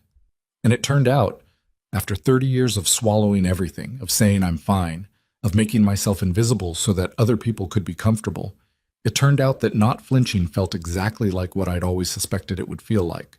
It felt like being myself again. The legal process does not move the way drama moves. There's no single moment where a gavel comes down and everything resolves. It moves the way water moves through rock, slowly, persistently, in ways that look like nothing is happening until suddenly the shape of everything has changed. I learned that in the weeks after Ethan and Naomi walked out of my living room. Frances had warned me it would be unglamorous. She had used that exact word, unglamorous, and she was right. There were phone calls with the DA's office that lasted 40 minutes and covered procedural details I had to write down because the terminology was unfamiliar and I refused to nod along pretending I understood things I didn't. There were additional statements to Deputy Aldridge, who turned out to be more thorough than his young face suggested, and who called me twice with follow-up questions that told me he was building something careful and solid. There were document requests, copies of bank statements, the original loan letter, the voicemail from the Meridian Realty agent, and I provided everything Frances asked for, everything Aldridge asked for, everything the DA's office asked for, in organized folders with dates and context notes because I had been organizing this material for 8 months, and I was not going to let it be confusing to the people who needed to use it. It was work, exhausting, necessary, unglamorous work. And while that work was happening, on the other side of town, Ethan and Naomi's life was beginning to come apart in ways I had not specifically engineered, but which were the natural consequence of the truth being out in the world where it could no longer be managed. But the first thing that happened was that Ethan's firm found out. I did not tell them. I want to be clear about that because it matters to me. And because the cleaner version of this story would have me orchestrating every consequence with strategic precision, and the truth is messier than that. The truth is that Deputy Gaines, in the course of his investigation, contacted Ethan's employer as a standard procedural step, verifying employment, establishing timeline, something routine. The nature of the investigation was not concealed because it couldn't be, and the firm's HR department, upon learning that one of their senior analysts was under investigation for elder abuse and criminal confinement, did what firms do when they become aware of legal exposure adjacent to their employees. They put Ethan on administrative leave pending review. I found out from Frances, who found out from the DA's office. She called me on a Thursday morning 2 weeks after the living room meeting. Ethan's been placed on leave at Hartfield and Associates, she said. I sat with that for a moment. When? Tuesday, 2 days ago. Does that affect the legal process? Not directly, but it tells us something about the timeline. If his firm is already moving, it means the investigation is further along than Ethan knows. I put the phone down after that call and stood in my kitchen for a while without doing anything in particular. I thought about the Tuesday evenings when Ethan used to call me. I thought about the boy who had saved lawn mowing money. I thought about administrative leave, which sounds bureaucratic and clean, but which I knew, from having watched a colleague go through it 30 years ago, is its own specific form of humiliation. The badge that doesn't work, the emails you can't access, the colleagues who stop returning your calls because they don't know what to say, and proximity to trouble feels dangerous. I did not feel good about it. I want to say that clearly. I did not feel good about it. It would be a neater story if I did. If every consequence that fell on Ethan landed with the satisfying weight of justice cleanly delivered. But I'd loved that man since before he was a person, since he was a set of small movements against my ribs. And the fact that he had become someone capable of what he had done to me did not erase what he had been before that, or what I had hoped he might still become. What I felt was something more complicated than satisfaction, something more like grief with a floor under it. He had made his choices. The choices had costs. That was not my doing, but I felt it. Naomi's professional unraveling happened differently, faster and more publicly, which I suspected was connected to the particular nature of her work. She was a consultant, the kind whose value is built on reputation and relationships and the confidence of clients who need to believe their advisor's judgment is sound. She worked in a world where perception was almost indistinguishable from reality, where a single piece of damaging information placed in the right context at the right time could restructure everything.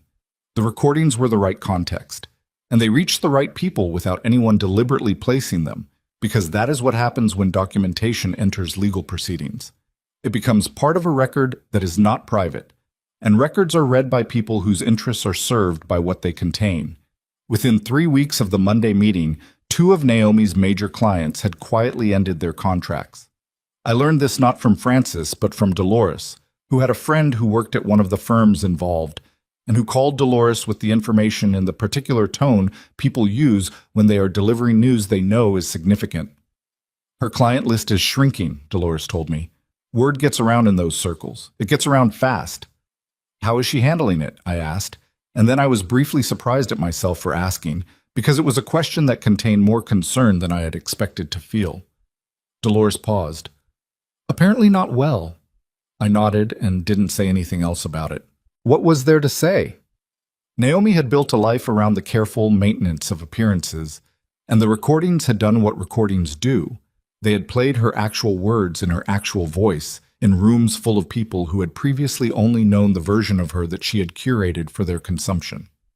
The gap between the 2 versions was not something charm could close. She had known the recordings existed. From the moment Francis played them in my living room, Naomi had understood exactly what she was facing. And in the weeks that followed, watching her world contract, I thought sometimes about that moment. The moment her composure had cracked along one edge, just slightly, and she had stood up and said, I want to stop this. She had known then. She had understood in that moment precisely what those recordings meant and what they were going to do. And still, sitting across from that knowledge, she had looked at me and said, We're family, like it was a password that should open a door she had long since decided to keep locked. The formal charges came on a Wednesday, 6 weeks after the cabin. Francis called me at 8 in the morning. I was drinking coffee and reading, the same thing I did most mornings, the ordinary texture of a life that had survived being interrupted. It's official, she said. Ethan has been charged with criminal confinement, criminal mischief in the 1st degree, and financial exploitation of a vulnerable adult.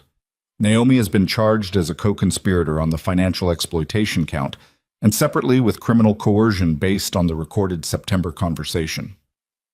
I set down my coffee cup. The criminal coercion charge, I said. That's based on... I'd really prefer the easy way, Francis said. Yes. Combined with the subsequent actions at the cabin, the DA's office considers that statement, in context, to constitute criminal coercion. The timeline matters.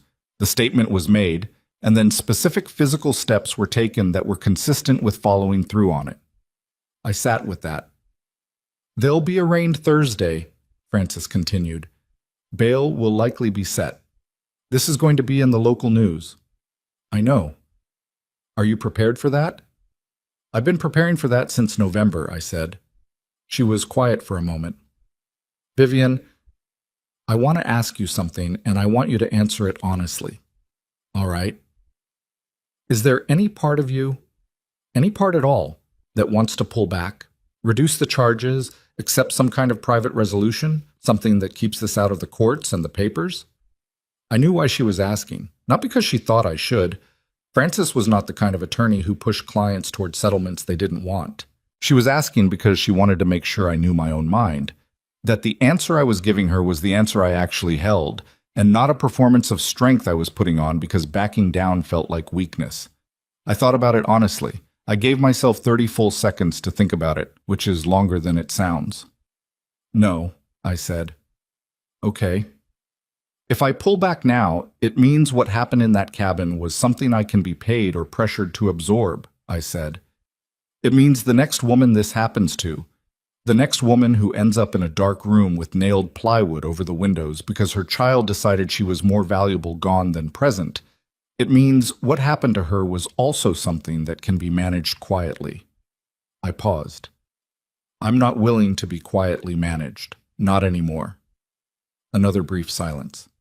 Good, Frances said. And I could hear in that single word everything she didn't add. 31 years of watching people absorb what should not be absorbed, watching families' close ranks around cruelty because exposure felt worse than harm. I could hear how much she meant it. Good, she said again. I'll call you after the arraignment. The news coverage was not what I had expected, and what I had expected was bad enough. A local news station ran the story Thursday evening. Courthouse steps, standard format, the kind of segment that usually runs 90 seconds and is forgotten by morning. But something in the details caught. Maybe it was the cabin. Maybe it was the recordings, which the DA's office had confirmed existed and which the reporter had described in enough specific detail to make their content clear without quoting them directly. Maybe it was simply the particular awfulness of the image. An elderly woman, alone in a cold, dark cabin, with birthday candles for light and her dead husband's walkie-talkie as her only hope of rescue. People reacted to that image. The story was picked up by a regional affiliate by Friday morning. By Friday evening, it had appeared on 2 national news websites. By Saturday, my phone, which I had given only to Frances, Dolores, Martin, and 2 cousins I trusted, had 14 missed calls from numbers I didn't recognize, and Dolores was sitting at my kitchen table fielding them because I had asked her to, and she had agreed with the focused energy of a woman who had been looking for something useful to do for 6 weeks. Another reporter, she said, putting the phone down after one call. The 3rd one from that national outlet. Tell them what you've been telling them, I said. Mrs. Carter appreciates the public's concern and has no comment at this time, Dolores recited, in the practiced tone of someone who had said it enough times that morning to have internalized it. Then, in her own voice, though honestly, Vivian, at some point, not yet, I said. Frances says not yet. Frances also said this was going to be local news for a day or 2. Frances is an attorney, not a prophet. Dolores looked at me. Are you scared? Of the attention? I thought about it. No. A little uncomfortable, but not scared. I picked up my coffee. I spent so long being afraid of what people would think if they knew, afraid they'd judge me for the money I'd given away, for not seeing it sooner, for being the kind of mother whose son... I stopped. Started differently. The attention means the truth is out. I'd rather have the truth out than stay comfortable and quiet and let what happened to me happen like it doesn't matter. Dolores was quiet for a moment. You know what's funny, she said. What? 3 years ago, when I suggested you come to book club, you almost said no because you thought it would be awkward. You didn't like meeting new people. I didn't like meeting new people, I confirmed. And now you're national news. I laughed. It came out genuine and surprised me, and Dolores laughed too. And for a moment my kitchen felt like what it had always been before any of this. Just a room where 2 people who had known each other for 32 years drank coffee and said things to each other that nobody else would understand. How's Martin? I said. He came by this morning while you were on the phone with Frances. Left a casserole on the porch. Of course he did. He said, and I'm quoting, "Tell her the noise will pass and the lake will still be there in spring." Dolores paused. I think he means the cabin. I know what he means, I said. The arraignment produced bail for both of them, which I had expected and which Frances had told me not to read as an indicator of anything. They posted it within hours, which meant they still had liquid assets and legal representation, which meant the consequences they were facing had not yet reached the level of total structural collapse. That was coming. It was coming, and anyone who understood the shape of what had been documented against them could see it coming. But it wasn't there yet. What arrived first, in the space between the arraignment and the beginning of formal proceedings, was a letter. It came through Francis, as any communication between the parties was now required to do. A handwritten letter, 2 pages, in Ethan's handwriting that I recognized the way you recognize anything you've known for 40 years. The particular slope of his lowercase letters, the way he pressed too hard with a pen so that the words were slightly embossed on the back of the page. Francis sent me a scanned copy and called to tell me it existed before I opened it. "You don't have to read it," she said. "I know. It could be a legal strategy, an attempt to establish a record of remorse before—" "Francis," I said, "I know. I'm going to read it anyway." I read it twice, slowly, at the kitchen table with the door closed and Dolores out at the grocery store because I wanted to be alone for it. The letter was not what I expected. I had expected something that was half apology and half argument. The kind of letter written by a person trying to do 2 things at once and succeeding at neither. What I got instead was something more unguarded and in some ways more painful than that. He wrote about Gerald. About a specific afternoon when he was 11 and Gerald had driven him to a baseball game 3 towns over. Just the 2 of them. A Tuesday. Some minor league game that meant nothing except that his father had taken a day off work specifically to take him. He hadn't thought about that day in years, he wrote, and then recently he had been thinking about it constantly, and he wasn't sure why, except that maybe it was because it was the last clear memory he had of understanding exactly what love looked like and feeling certain he was inside it. He wrote about the lawn mowing money and the bookshelf. He knew it was crooked, he wrote. He had been mortified by it for years. And then at some point in his 30s, he had stopped thinking about the crooked shelf with mortification and started thinking about it with something else, something he couldn't name properly in the letter but which came through anyway. He wrote, in the second page, that he was not going to excuse what he had done. He wrote, and this was the part that cost me the most to read, that he knew Naomi had shaped a great deal of what had happened, but that shaping was not the same as forcing, and that he had chosen at every step to let himself be shaped because it was easier than the alternative, and that the easiest version of a thing is not always the right one, and that he had learned that too late. He didn't ask me to drop the charges. He didn't ask for anything. The letter ended, simply, with, "I know I can't fix this. I'm sorry, anyway." I sat at the table for a long time after I finished reading.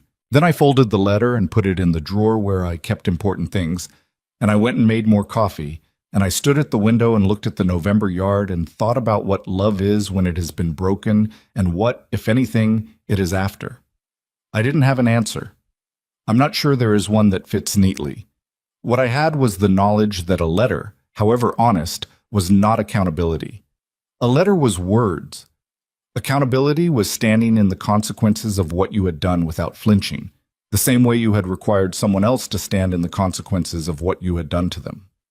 Ethan had a long way to go before he got to accountability. Whether he would get there was not something I could control or predict. What I could control was what I built in the meantime, what I protected, what I stood for, what I refused to let be diminished.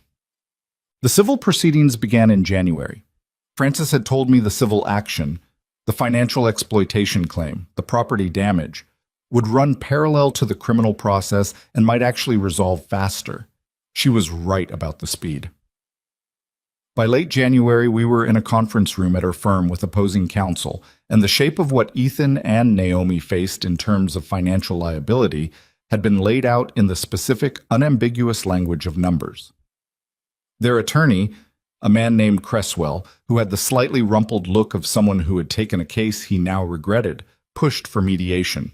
He used the word family 17 times in the first 40 minutes. I counted. Not because I was looking for something to be angry about, but because the repetition was itself a strategy, a way of suggesting that the financial and legal facts of the situation should be subordinated to a category of feeling that Ethan and Naomi had spent years demonstrating they did not actually respect. "My client understands that there are legitimate grievances here," Cresswell said.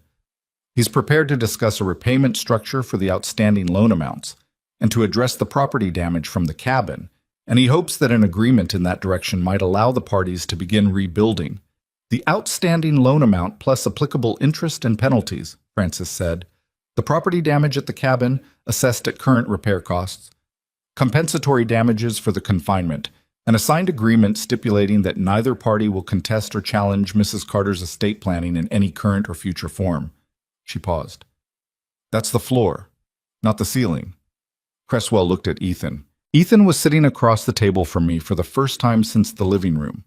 He looked different than he had that Monday morning. Thinner, tired in a way that wasn't just sleep deprivation, wearing a suit that fit him slightly wrong, like he'd lost weight since he bought it.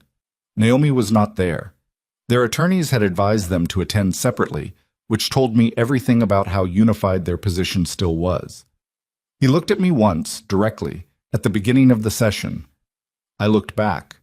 Neither of us said anything, and then we both looked back at our respective attorneys and the meeting continued. There was a moment, about 90 minutes in, when Cresswell stepped out to make a call, and Francis went with him to clarify a document question, and Ethan and I were left alone at the conference table for the first time. The silence lasted about 20 seconds. Then Ethan said quietly, "Did you read it?" "Yes," I said. "Okay," he said. Another silence. "The shelf is still there," I said. I don't know exactly why I said it. It was just the thing that was true. He looked at me. Something moved across his face that I couldn't fully identify. Not hope, not quite, but something in that vicinity. "I know," he said. Francis came back in. The moment closed. We went back to the language of compensatory damages and stipulated agreements and the floor that was not the ceiling, and Ethan's attorney began the process of understanding that they had very little room to negotiate because the documentation left them almost nowhere to stand. By the end of February, an agreement had been reached on the civil matter. I'm not going to tell you the exact dollar amount because it's not the number that matters.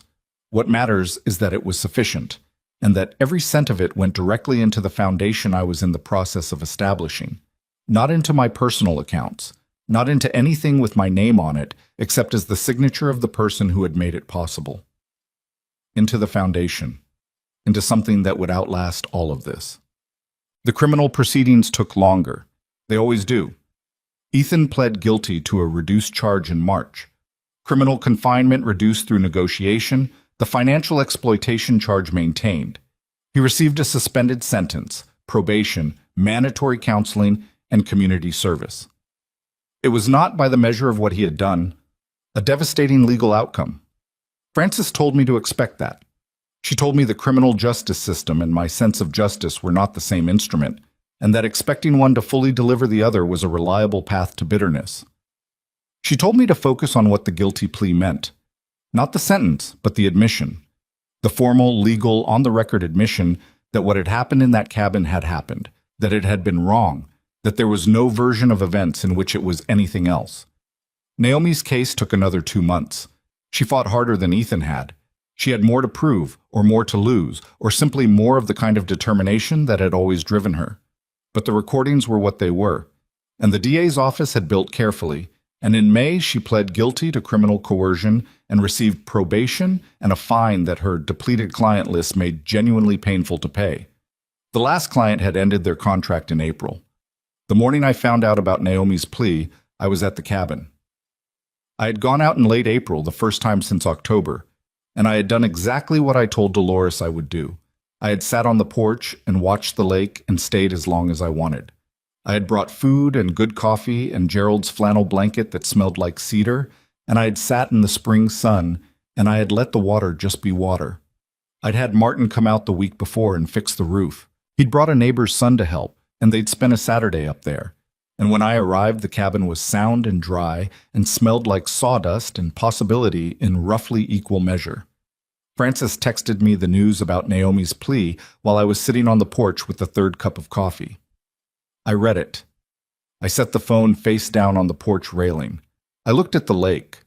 The water was that specific color it gets in early May, a deep gray blue that shifts toward green in the afternoon light.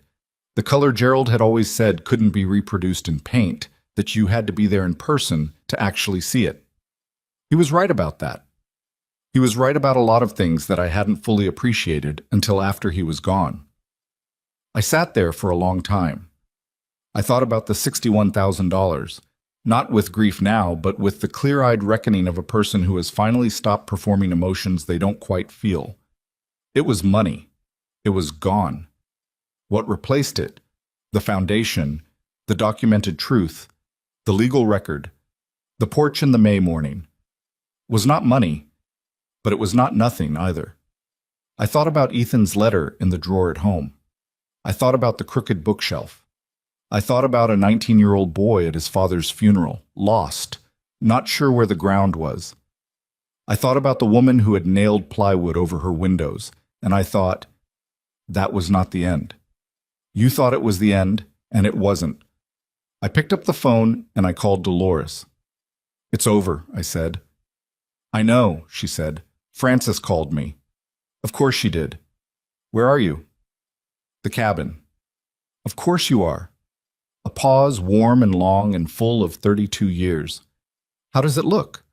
I looked at the lake.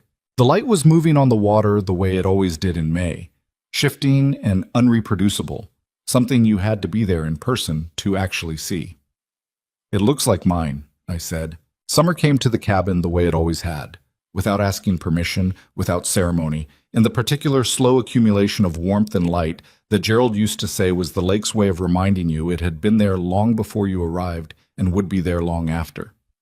I spent 3 weeks there in June, not consecutive days from some rigid plan, but 3 weeks built from mornings that stretched into afternoons that stretched into evenings, where I sat on the porch and watched the light change on the water and did not explain myself to anyone.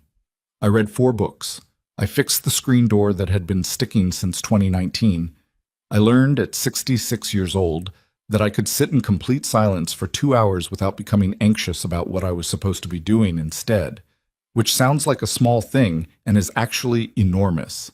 If you have spent most of your adult life organizing yourself around other people's needs and calling it love. Martin called once to check on me. Dolores called every other day, which was her version of restraint, and I appreciated it. Frances sent a brief email in the second week updating me on some final administrative details from the proceedings, loose ends, paperwork, the bureaucratic tale of a legal process winding down. I read the email sitting at the kitchen table with the window open and the sound of the lake coming through, and then I closed the laptop and went back to the porch. The foundation paperwork had been finalized in late May. Frances's colleague, a sharp, meticulous estate attorney named Caldwell, who had the organized intensity of a man who genuinely loved what he did, had walked me through the final documents with the care of someone who understood that what he was helping to build mattered beyond the legal mechanics of building it. The Carter Family Foundation for Independent Women. I had named it that after 3 weeks of considering other options and returning always to the simplest version of what it was. Something named for the family I actually was. Not the one that had failed me, but the one Gerald and I had tried to build. The values we had tried to hold. The belief that a person's dignity is not contingent on who else chooses to recognize it. The foundation would support single mothers in financial crisis, emergency housing assistance, legal aid for custody and financial disputes, vocational training for women re-entering the workforce after years out of it. Women who had been managed, as Frances had once put it. Women who had been isolated from their own perspective. Women who needed someone to put something real in their hands and say, you have options. I thought about my mother when I signed the final documents. She had raised 3 children on a schoolteacher's salary after my father left, in a house with a leaking roof she couldn't afford to fix for 3 years.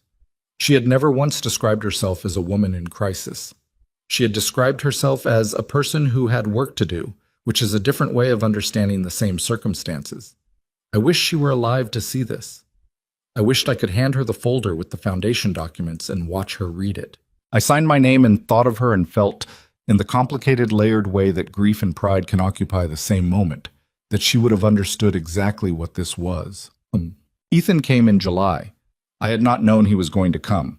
He did not call ahead, which I recognized as either a failure of nerve or a deliberate avoidance of giving me the opportunity to say no, and honestly, it was probably both, which is the kind of impure, mixed motive reality that actual human beings operate in, as opposed to the clean villains and heroes that stories sometimes try to make us.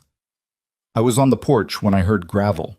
Then I heard a car door, and then footsteps, and then Ethan came around the corner of the cabin and stopped when he saw me. He looked. The word that came was diminished, and I turned it over for a moment to make sure I was being accurate and not cruel. He had lost more weight since the civil proceedings. His hair had more gray in it than I remembered, and he was wearing clothes that had none of the careful put-together quality that Naomi had always maintained in his appearance. Jeans, a plain shirt, the kind of unremarkable combination that a man wears when he is no longer dressing for an audience. We looked at each other across the porch. "I should have called," he said. "Yes," I said. "You should have." He stood there a moment. "Can I sit down?" I said. I did not say it warmly. I said it the way you say something that is not a welcome but is not a refusal either, a middle place, which was the most honest place I had available. He sat in Gerald's chair. I had not offered him Gerald's chair specifically, and he didn't know it was Gerald's chair. There were 2 chairs on the porch, and he sat in the one farther from me, and it happened to be the one Gerald had sat in every summer for 30 years. I noticed it and said nothing about it. For a while, neither of us spoke. The lake was flat and bright in the July sun. A bird was doing something complicated in the pine trees at the water's edge. Everything was ordinary and specific and real. "The divorce is finalized," Ethan said. I had known it was coming. Francis had mentioned it as a procedural matter, something that had been filed in April. "I know," I said. "I don't know if that—" He stopped. Started differently. "I'm not telling you because I think it changes anything. I just thought you should know." "Okay." Another silence. "I'm staying in a rental," he said, "on the east side. He looked at the lake. "It's fine. It's temporary." "Are you working?" "Consulting, freelance, small stuff." He said it without self-pity, which I registered as a change from the version of him I had known in the last years of the marriage, who had worn his professional success like a shield. Hartfield and Associates didn't. There wasn't a path back there. I understood that. "Yes," I said. He turned from the lake and looked at me directly, which he had not done yet since sitting down. In his face, I saw the specific exhaustion of a person who has been through something they cannot fully explain to themselves yet. Not just the legal proceedings, not just the divorce, but the confrontation with who they had been and what they had allowed and what it had cost. It was an exhaustion that had some reckoning in it, and reckoning is not nothing. "Mom," he said, I'm not here to ask you for anything. I want you to know that first. I'm not here to ask you to drop anything or change anything or, he paused. I'm not here with an agenda. What are you here for? He looked at the lake again. I don't fully know, he said. That's the honest answer. I know it's not a satisfying one. It's more honest than most things you've said to me in the last 5 years, I said. So that's something. He absorbed that without deflecting, which also registered as a change. The letter, he said. Was it? It was honest, I said. It was the most honest thing you'd said to me in a long time. I could tell you wrote it for yourself as much as for me, and that's all right. People usually do. He nodded. I kept it, I said. He looked at me. Something moved in his face. Not quite relief, but something in its neighborhood. You should know, I said, that keeping a letter is not the same thing as forgiveness. And forgiveness, if it ever comes, is not the same thing as returning to what we were. I want to be clear about that because I think clarity is the only thing that has ever actually served either of us. I know, he said. I'm not sure you do, fully. Not yet. I think you're at the beginning of understanding it, which is different from knowing it. I looked at him steadily. You were managed by Naomi for years. I understand that. I watched it happen, and I grieved it as it happened because I knew somewhere what I was watching. But Ethan, being managed is not the same as having no agency. You made choices. You walked me into that cabin. You drove away. My voice stayed level. I need you to sit with that, not the version where Naomi is responsible for what happened and you're the secondary story. The version where you are fully, completely responsible for what your hands and your feet did. He was quiet for a long time. I know, he said, and this time it sounded different. Not the quick acknowledgement of a person trying to move past an uncomfortable point, but something slower and more weighted, the sound of a person actually sitting inside a truth rather than standing at its edge. Good, I said. We sat for a while longer without talking. The bird in the pine trees had sorted out whatever it was doing. The lake moved slightly in a small wind that came and went. The foundation, he said finally. I read about it, in the news coverage. What did you think? He took a moment. I thought, he stopped. I thought it looked like you, like who you actually are. He paused again. I think I forgot who you actually are. For a long time. I substituted the version Naomi gave me, and I stopped. He pressed his lips together. I stopped looking for the original. That sentence cost him something. I could hear the cost of it. Yes, I said. You did. I'm sorry for that specifically, he said. Not just for the cabin, for the years of the progressive. He didn't seem to have the word. For making you smaller. I sat with that for a moment. That one lands differently, I said honestly. The cabin was terrible, but watching my son look through me for 5 years, that was its own kind of terrible. He nodded. He didn't try to explain it away. We sat there on the porch, the two of us, in the uncomfortable and necessary space of a conversation that was not a reconciliation and not a goodbye. Something in between, something without a clean name. A reckoning. A beginning, maybe, of something that might eventually become a different kind of relationship than the one we'd lost. Or might not. I was not going to lie to myself about the probability, but it was honest. For the first time in years, sitting on this porch with my son, what was between us was honest. You should go, I said, after a while. Not because you're not welcome to have stayed longer, but because I think we've said what there is to say today, and staying past that never helps. He stood. He looked at me and then at the lake, and then at the cabin itself. The repaired roof, the straight porch boards Martin had fixed, the screen door that no longer stuck. It looks good, he said. The cabin. It always did, I said. I just let myself be talked out of seeing it clearly for a while. He understood what I was also saying. I watched him understand it. I'm going to do the work, he said. The counseling. Whatever it takes to become someone who wouldn't. He stopped. I just want you to know, I'm not going to just exist in what I did. I'm going to try to be different. Good, I said. Do it for yourself. Not to earn something back from me. Do it because it's who you actually want to be. I paused. That boy who spent his lawn mowing money on a bookshelf, I think he's still in there somewhere. But I can't find him for you. That's yours. He stood at the edge of the porch for a moment. The shelf is still crooked, he said. Structurally sound, I said. Just crooked. For just a second, for just 1 second, he smiled. Not the performed smile, not the careful social expression. The real one, the one I recognized from 20 years ago, that reached his eyes and made him look like Gerald. Then he walked back around the cabin, and I heard the gravel, and the car door, and the engine, and then I heard the road. I sat in the quiet for a long time after he left. I didn't cry. I thought I might, and I sat there prepared for it, but it didn't come. What came instead was something quieter, an odd, settling peace, the kind that doesn't announce itself but simply arrives, like the moment in a long illness when you realize the fever is broken and you're still here.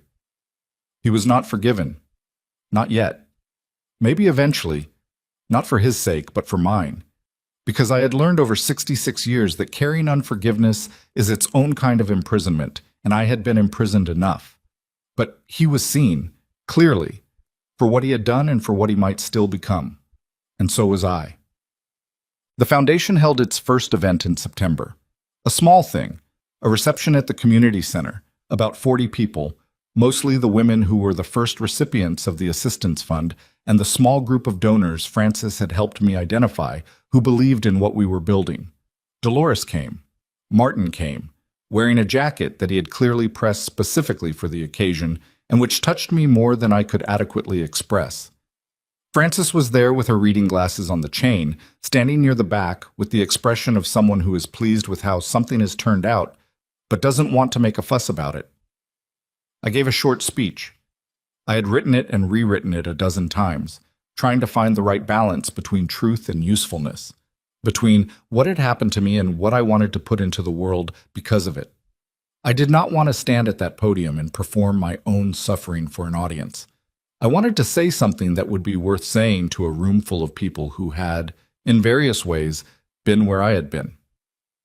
I said this: I spent a very long time believing that the most loving thing I could do was make myself easy. Easy to be around, easy to dismiss, easy to manage. I confused self-erasure with generosity, and it nearly cost me everything: my home, my resources, my physical safety, and the thing that is harder to name than any of those, which is the sense that my life and my choices belong to me. I paused. The room was quiet in the particular way rooms get when something true is being said and people know it. What I want every woman who is supported by this foundation to know is something it took me 66 years and one very dark night in a cabin to understand. Your dignity is not negotiable. Not with family, not with anyone. The people who love you correctly will not ask you to choose between love and self-respect, because real love does not require you to disappear. I stopped there, because that was the true end of it, and I have learned, late, but I have learned, that the truest things are usually shorter than you think they need to be. The applause was not thunderous. It was warm and genuine, and it came from people who had been in rooms of their own, dark in their own ways, and had found their way out or were still finding it. That was enough. That was more than enough. Dolores found me afterward, near the food table, and squeezed my arm without saying anything, which is the highest form of Dolores' compliment, and I accepted it accordingly. I want to tell you something before this story closes, because I think it is the most important thing, and I have been working toward it for everything that came before. There will be people listening to this who recognize something in it, not the specific events, the cabin, the recordings, the legal proceedings, but the feeling underneath all of it, the feeling of being managed by someone you loved, the feeling of swallowing something that should not be swallowed because the alternative feels too costly, the feeling of watching yourself become smaller and explaining it to yourself as kindness. I recognize you. I was you for 30 years, and I want to tell you what I know now, from the other side of it. The moment you say I'm fine when you are not fine, the moment you absorb what should not be absorbed to protect someone else's comfort, you are not being loving. You are teaching that person that you have no limits. You are teaching them that there is no floor, and people who believe there is no floor will keep going down until they hit it, and by the time they hit it, the damage is done. Setting a limit is not cruelty. Protecting yourself is not selfishness. Saying this is mine and I will not give it to you is not a failure of love. It is the only way love can survive, with honesty, with boundaries, with the understanding that your well-being is not less important than someone else's, simply because they want more from you than you can healthily give. I think about the woman who sat on the floor of that dark cabin and cried until she ran out of tears. I think about her with more tenderness than I have for almost any version of myself I have known. She was frightened, and she was cold, and she had just understood something that broke her heart, and she got up off that floor. She made an inventory. She found a walkie-talkie on a high shelf, and she pressed the power button because there was one bar left, and maybe it would work, and maybe it wouldn't, but she was going to try. That is not a small thing. Getting up off the floor is not a small thing. Whatever floor you are on right now, whatever dark room has been locked around you, whether it was built by a family member or a partner or someone else you trusted with more than they deserve to be trusted with, I want you to know that there is something on the high shelf. There is always something on the high shelf. You have to get up to find it. Dignity is not given to you. It is not granted by the people who love you or withheld by the people who don't. It lives in you, permanently, and the only thing that can actually diminish it is your own decision to stop claiming it. The people who hurt me did not take my dignity. They tried to, and for a while I helped them try, but the thing itself, the core of it, was mine the entire time. I just had to stop apologizing for taking up the space it required. I am 66 years old. I have a repaired roof and a crooked bookshelf and a foundation that will outlast me and a porch on a lake where the light does something in May that cannot be reproduced in paint. I have a friend who puts too much sugar in coffee and a neighbor who leaves casseroles without being asked, and an attorney who says good in a way that means everything she doesn't add. I have my life. Fully, finally, irreversibly mine. And I want to tell you, whoever you are, wherever you are watching this from, whatever city you are in tonight, that this is available to you, not the specific circumstances, not the legal proceedings or the foundation or the cabin, but the claiming, the decision to stop making yourself easy and start making yourself honest, the understanding that the people worth keeping in your life will stay when you tell the truth, and the ones who leave when you stop disappearing were never staying for you in the first place. They were staying for the version of you that required nothing. You are worth more than that version. You have always been worth more than that version. It is October again now. 1 full year since the door clicked shut. I came to the cabin this weekend alone, the way I do now, the way I plan to keep doing until I can't anymore. The leaves are the color they get in mid-October. That particular combination of gold and rust and the dark green of the pines that Gerald always said looked like something that had been painted by someone showing off, except it was just the world doing what the world does, indifferent to whether anyone was there to see it.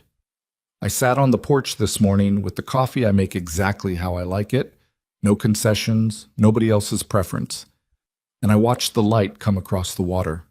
I thought about Gerald, the way I always think about Gerald here, but differently than I used to. I used to think about him with the quality of loss, his absence as the central thing, the shape of where he should have been. I still miss him.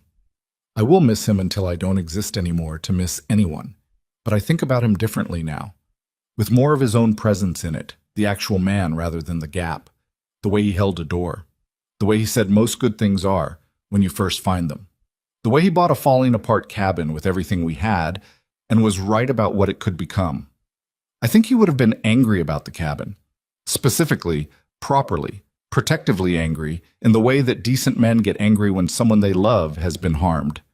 I think he would have sat with that anger for a while, and then he would have set it down, because Gerald understood that you can hold on to a wrong until it takes up all the room and there's nothing left for anything else.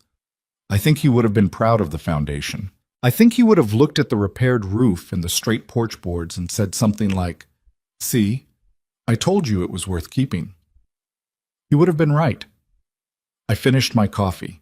I sat for another hour in the quiet that is not empty, but full of water sounds and wind, and the specific breathing quality of a place that has absorbed 30 years of a life and holds it gently, the way good places do. Then I went inside and made another cup exactly the way I like it, and I got on with my day. This is what freedom looks like, not the dramatic version, not the triumphant moment with the music swelling. Just this. A woman on a porch, on an ordinary October morning, drinking coffee the way she likes it, in a home that is hers, accountable to no one's comfort but her own. After a lifetime of shrinking, it is a very large feeling. It turns out that freedom was always this simple and always this hard, and the only thing standing between me and it was the belief, which I held for decades, which I am done holding, that my own life was something I had to earn permission to live. I don't need permission anymore. Neither do you.